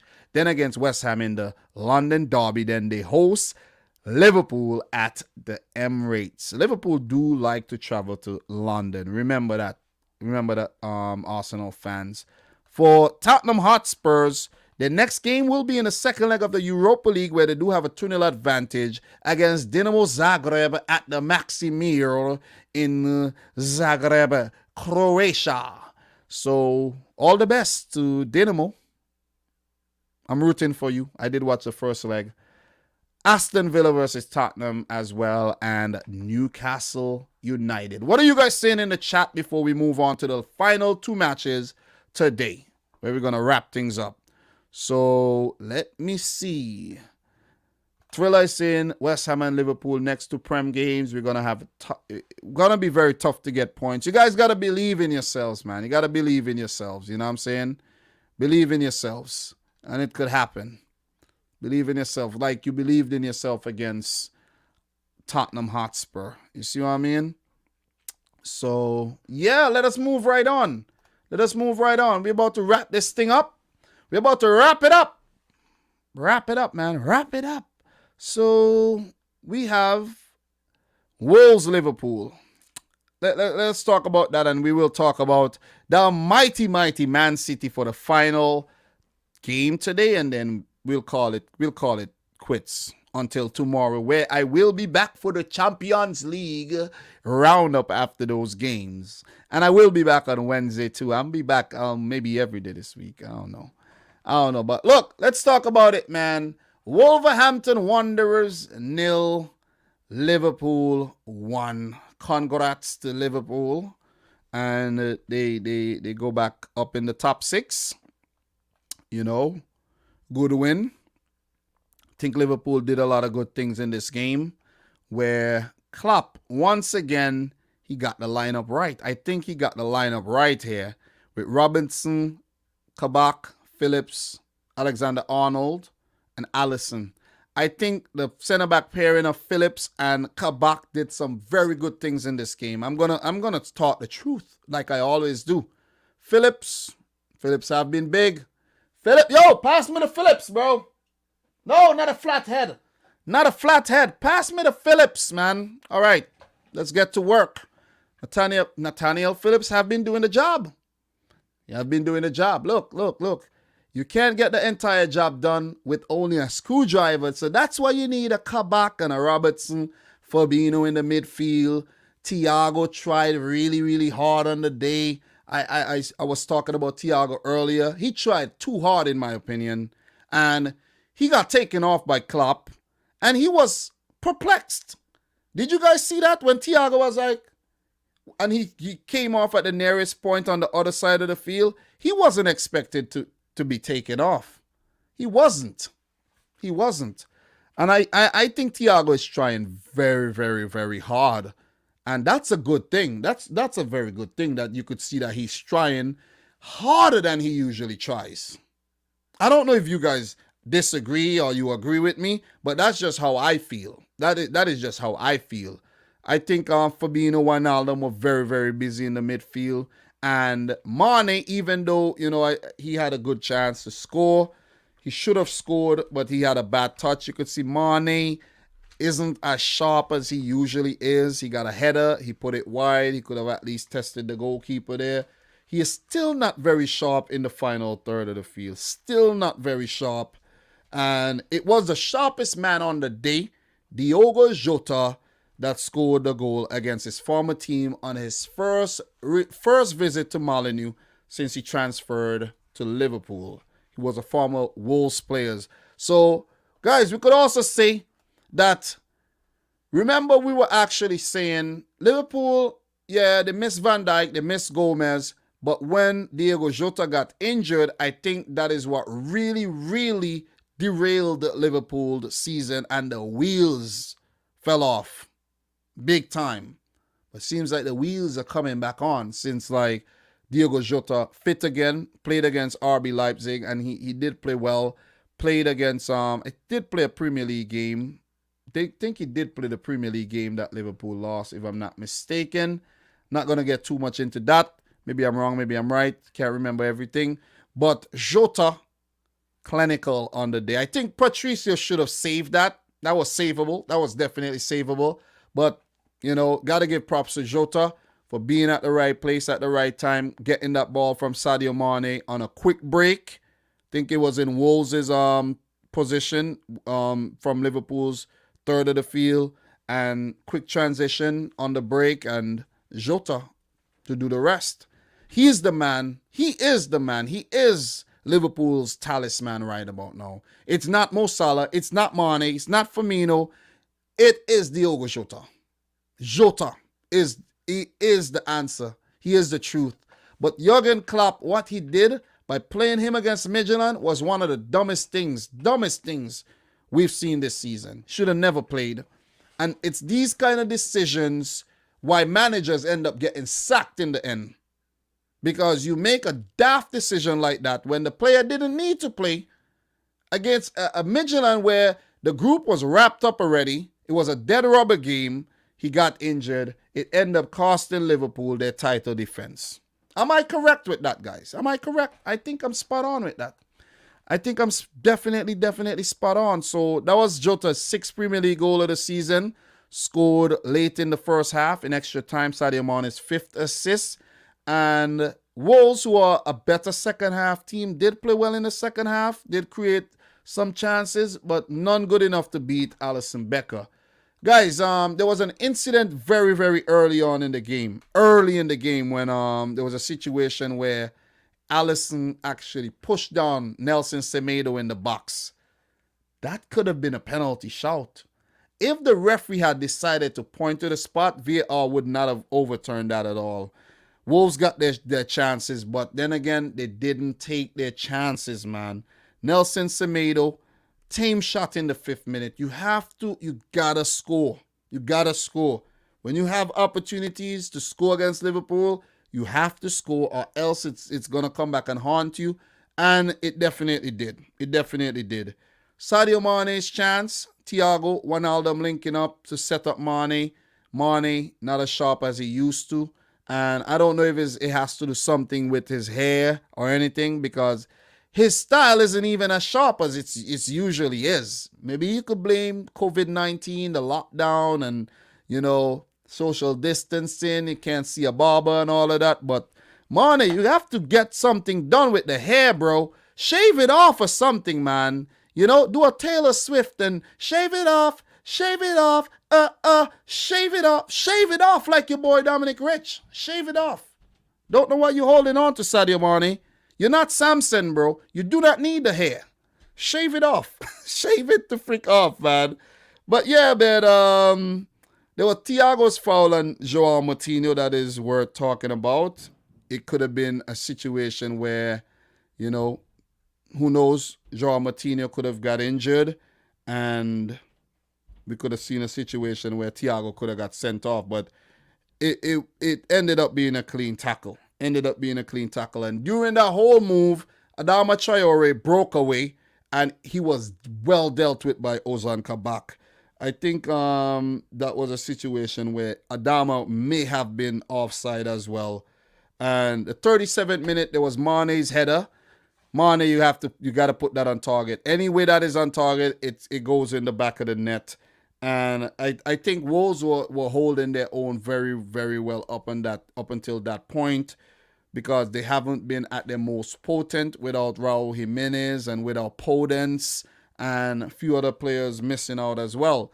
So, yeah, Neves had a great chance. He put it wide. They had their chances where Ruben Neves could have hit the ball first time, but he took too many touches. It went wide. It definitely went wide. You see what I'm saying? So Jota, he scored late in the half there, and it gave Liverpool that confidence coming back in the second half where they had to manage the game well, and they did. But there was a brilliant chance there by Cody. The Wolves had their chances. Cody had an open header. He put it wide. There was also a situation where young Fabio Silva had a header. He hit his shoulder. So they had their opportunities. You see what I mean? But ultimately, they were tamed.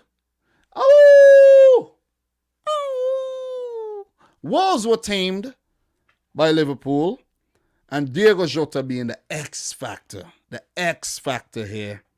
So congrats to Liverpool. I did predict Liverpool to win the game, and they did. This is a big 3 points in the quest for top 4.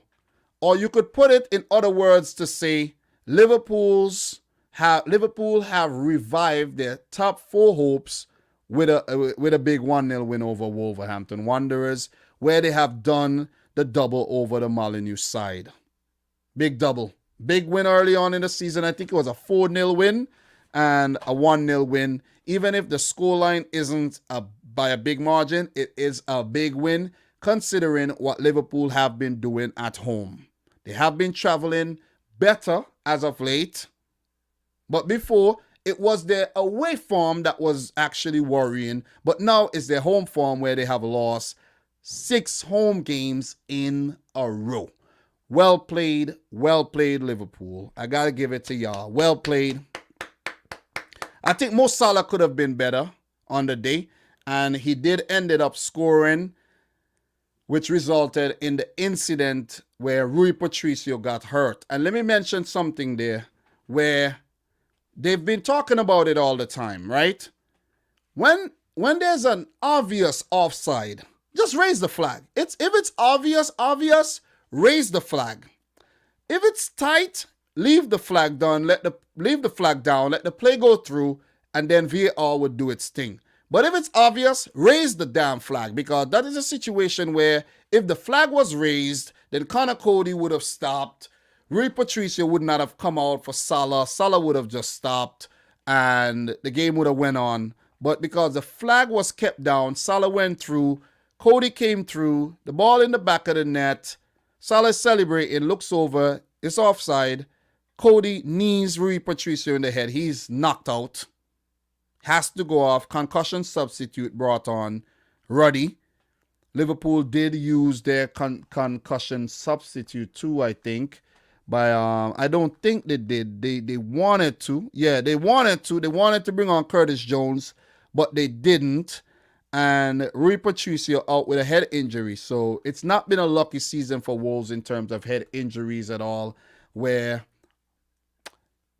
Raul Jimenez have been out since God knows when with a cracked skull. David Luiz and now Connor Cody, knocking out his own goalkeeper there. So that could be a problem if he's not back. But I think he'll be back. He'll be back.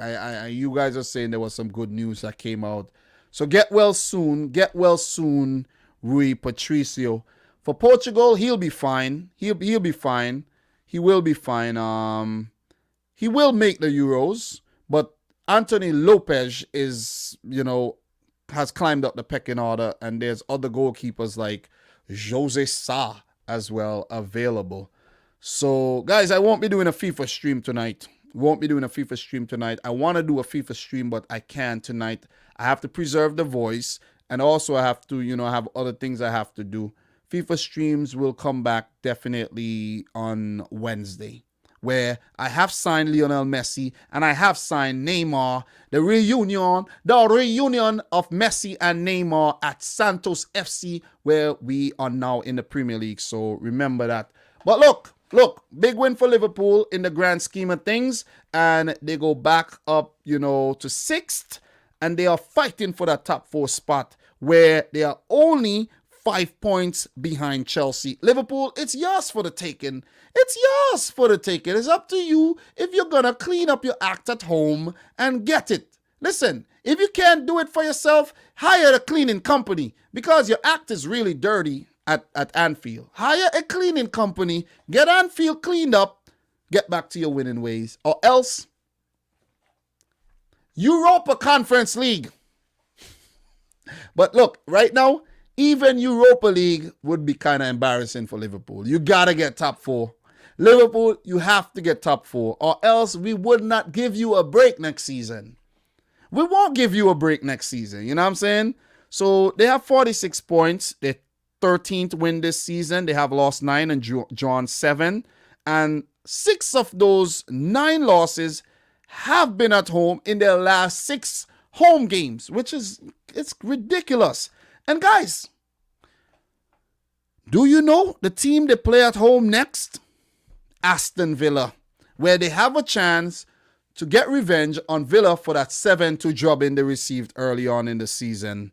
And remember, guys, when we were talking a lot about that 7-2 and the Liverpool fans said, that's just a one-time thing. Yeah, the result is a one-time thing, but I don't think Liverpool fans thought that they would have lost 9 games this season so far and drawn 7. That is 16 games you have not won, And I'm pretty sure there are some Liverpool fans out here who have predicted Liverpool to win all of their 29 league matches. Delusional. Okay? But we're going to move right on. Wolverhampton Wanderers, not doing as well this season like they have done in the previous 2 when they came back to the Premier League, but they are 13th in the league. They do have 35 points, about 5 points needed, 3 to 5 points needed for safety. I think they will get safety. They will be in the Premier League next season again. But Nuno has to continue to build this team. Nuno, I have a recommendation, Nuno, for a signing. And thanks, guys, for hitting 75 thumbs up. We have hit 75 thumbs up, which is an awesome stuff. That's a great thing. Nuno, the player you signed this summer, his name is Sergio Oliveira. He's Portuguese. Sign him up. That's all I got to say. I ain't going to add nothing else there. So, congrats to Liverpool. So, what are you guys saying in the chat here? That's my thoughts on the game. Liverpool, I think, and Klopp did all the right things. Stars aligned. 1-0 win. 1-0 win. Could they get top 4? It's up to them. Arsenal and Villa next. It's up to Liverpool. They're already through to the last 8 of the Champions League. It's now pending to find out who they're going to get. We will know this Friday as well. So, yeah, what are you guys saying in the chat here? We have Adam the Great is saying ref was pro Liverpool today. Wolves were robbed and ref was against them, especially in the second half. That Diego Jota potential second goal was a big mistake by the ref. Moutinho got hit in the face.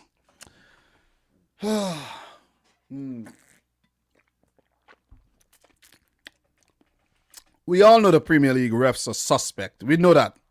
Big up to Tahar Beshri. Thank you for tuning in from Algeria. Big up to you, man. Big up to you. So, Formidables are saying Grealish will be back for that game, and Liverpool have lost last 6 games and barely score goals at Anfield. Bad news for Liverpool. The Formidables is a City fan, by the way, so he's just hitting Liverpool with that the same energy that Liverpool fans be hitting City with, basically. So yeah, that's that for that game, guys. Let's talk about the final game today. And that game, I already did a live stream for it, so I won't be very, very long here. But Manchester City, Fulham. City 3, Fulham 0. And it was a weird first half. Let me just say that. But before I talk about this game some more, John Stones in the 47th minute. And John Stones have been amazing. That was his 4th Premier League goal of the season, where he hadn't scored one for about 3 years, which is ridiculous. Set up by Joao Cancelo. Awesome, awesome stuff, man. Look, we don't need strikers to score our goals, when we have John Stones. Like, come on. What a freaking cutback. Stones right there. Johnny on the spot in the back of the net pass. The World Cup winning goalkeeper Alphonse Areola, who has Filipino background. So big up to the boy Thriller from Manila in the house right now. Second goal scored by Gabriel Jesus. And that was a brilliant goal after a giveaway by Fulham. And that ball ricocheted off one defender from the foot of another. Gabi Jesus right there where he's supposed to be poaching, and he just went around the keeper. World Cup winning keeper Alphonse Areola again, and in the back of the net. Goal. 2-0 to City in the 56th minute. So after a horrible first half where we were not that good, I was like, what is going on here?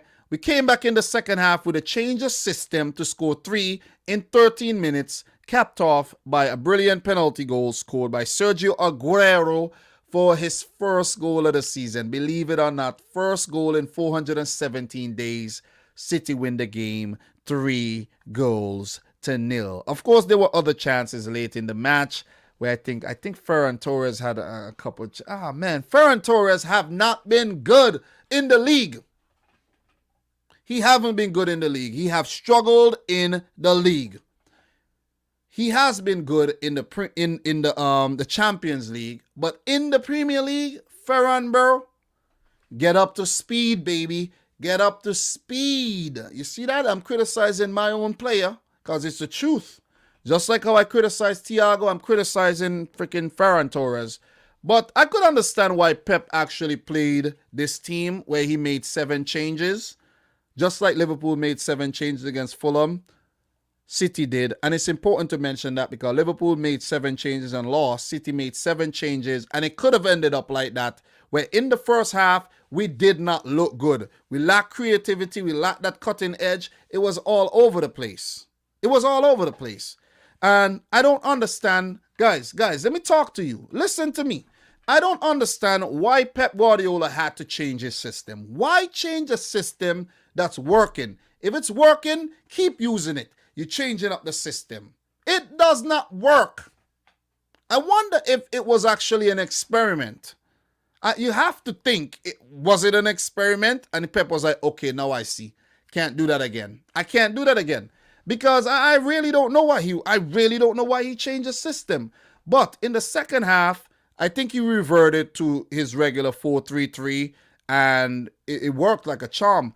Diaz, Laporte, Stones played in this game. I think Stones actually had pushback to, I think in this game, when he changed the system, Mendy just dropped to left back, Stones to right, Laporte and Diaz at the back, and Cancelo went into midfield like he usually does. He plays midfield most of the game. You see what I mean? Jesus and Aguero up top went back to Jesus on the left, Aguero to the center, Torres to the over on the right, Rodri at DM, and Bernardo and Cancelo playing more as attacking midfielders. That's what it had to be. That is what it had to be. And that is what ultimately won us the game. Fernandinho came on and he looked good. I was like, oh man, the boy Fernandinho. I love how he's aggressive, man. And he knows when to take one for the team. The snake, Eric Garcia, did come on for some minutes as well.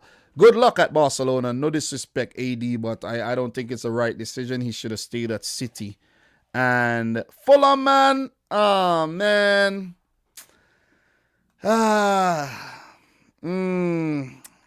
After what they did against Liverpool, they did play well against they did play well. I think that was against Tottenham recently, and even in the loss against Tottenham, they played well, but not good enough on the day.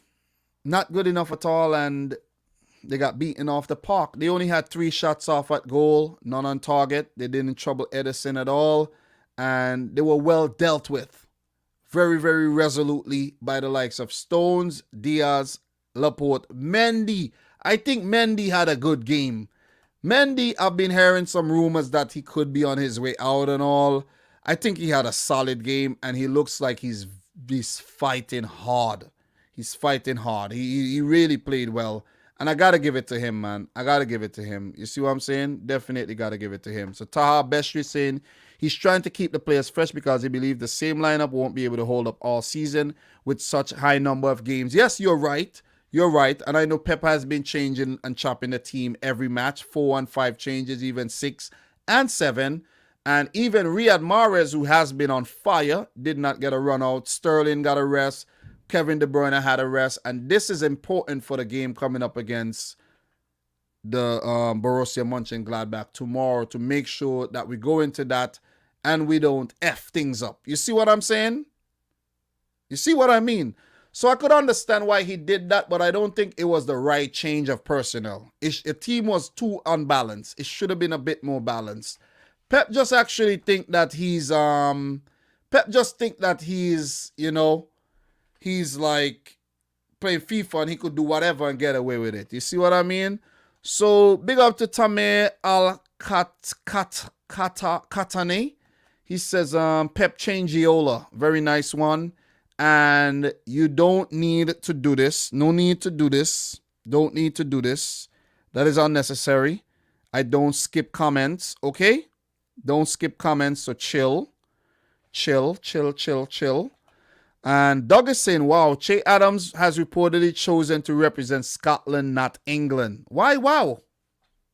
That is a great decision. Che Adams is smart.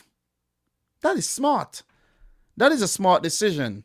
He will never play. I don't think he will ever play for England. How?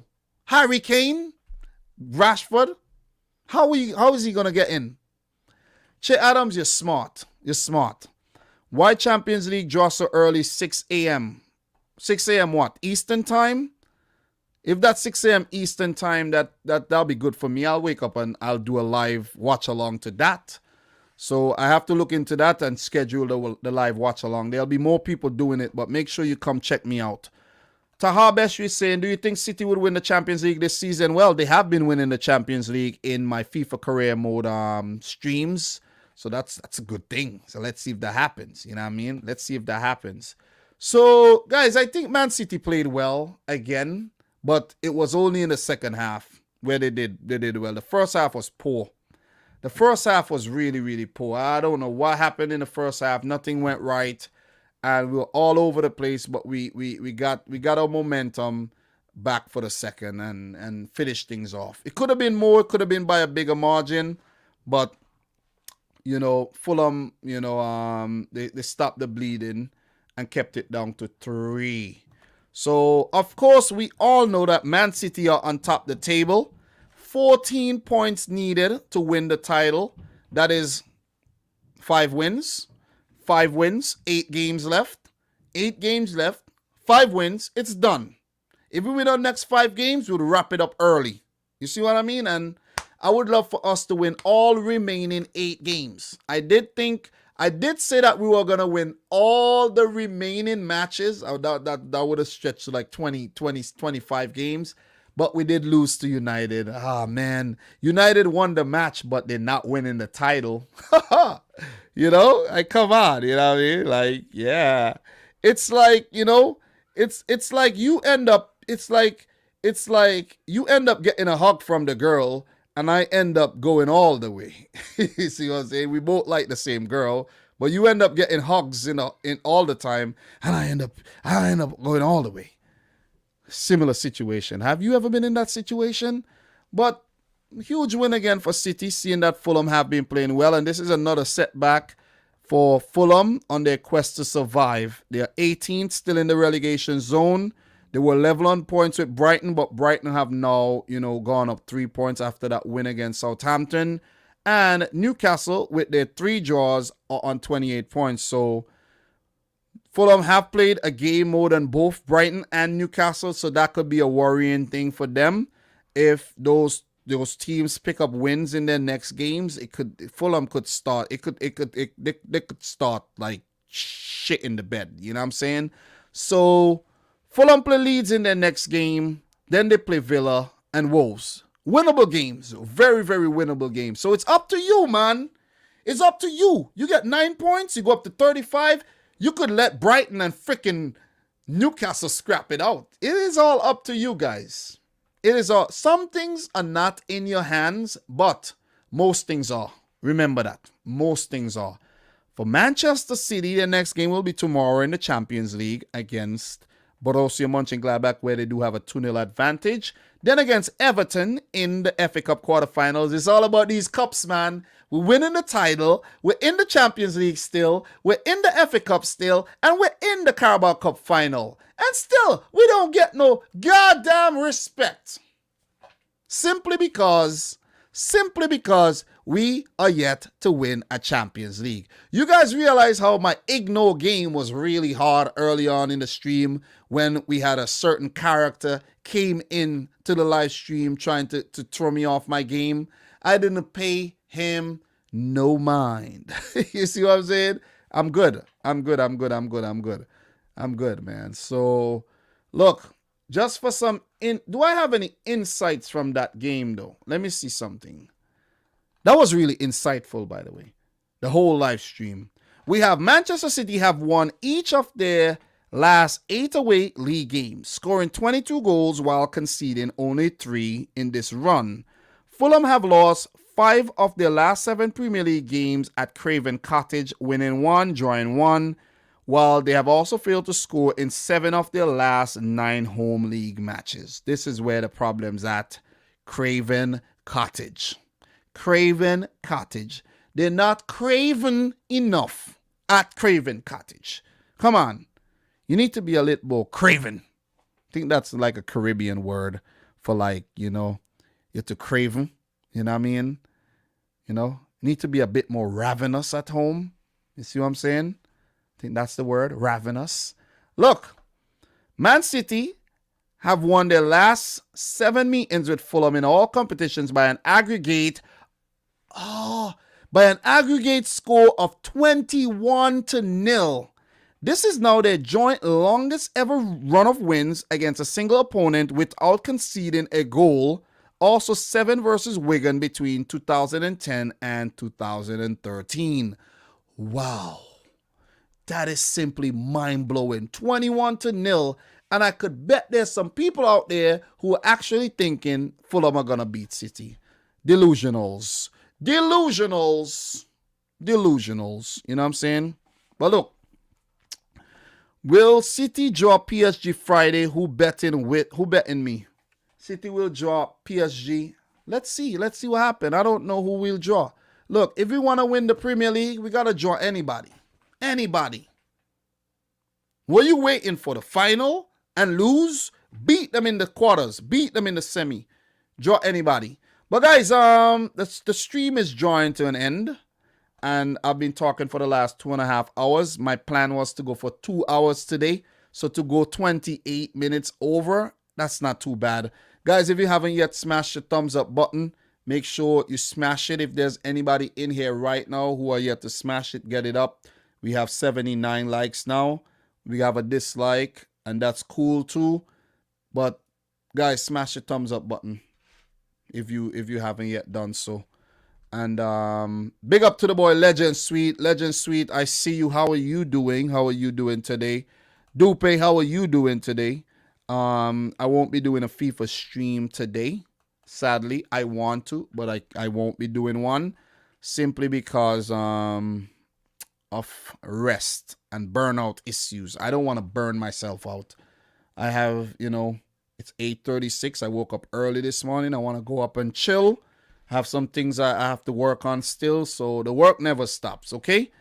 So let me see. Dom.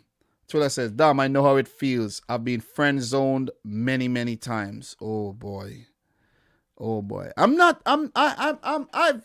think I've been friend zoned too. But I don't really take it that serious, because for every one friend zone that I get put into, maybe 5. I score 5 times. That was, you get it? You get it? So don't worry about the friend zone, man. Not every time you're gonna be, accomplish what you set out to accomplish, man. So, Dominic, do you think Man City can win the Champions League? Of course we can. Of course we can. You see what I mean? Of course we can. But guys, don't forget to head on over to cardsplug.com/dominicrichfc. All the links would be in the description box down below. Make sure, just go check out the site, guys. Check out the site. If you do decide to get one of those lovely cards, there's a lot of sizes and designs to choose from. Use the coupon code dominicrichfc to get yourself 15% off your orders. As I said, all the links would be in the description box down below. So thanks again for coming out to yet another, it is a marathon, 2 hours, 30 minutes live stream. And we will be back with more Champions League action. There's Champions League action again on Wednesday. We have FA Cup coming up this weekend. Premier League matches. We have the Champions League draw. And I think this Friday, I might actually do like a marathon live stream. You see what I'm saying? Maybe. Or Thursday. I don't even know. One of them days, I'll be live streaming probably every day this week. So look out for the streams, okay? Turn your notifications on. Like the video if you haven't yet done so. Subscribe if you are not yet subscribed. Road to 50K is in full effect. We're going to push to 50K. Let's get the push to 50K going. The grind continues. And I keep grinding all the time, Let's get to 50K, man. You know what I'm saying? So, from your boy Dominic Rich, big up to everybody in here, all the mods. Big up to all the members who came through again. Jersey Boys asking, do you doing predictions and roundup for World Cup qualifiers? We'll see about that. But I have put out videos already for the World Cup qualifiers for Europe. And I am working on one for the CONCACAF World Cup qualifiers as well. There won't be any World Cup qualifiers for the other confederations this month. There will be a lot of friendlies. I will be doing roundups for friendlies and for World Cup qualifiers. If you don't know, now you know. And thanks for coming back again from your boy Dominic Rich. Until next time, peace out. Rich Squad.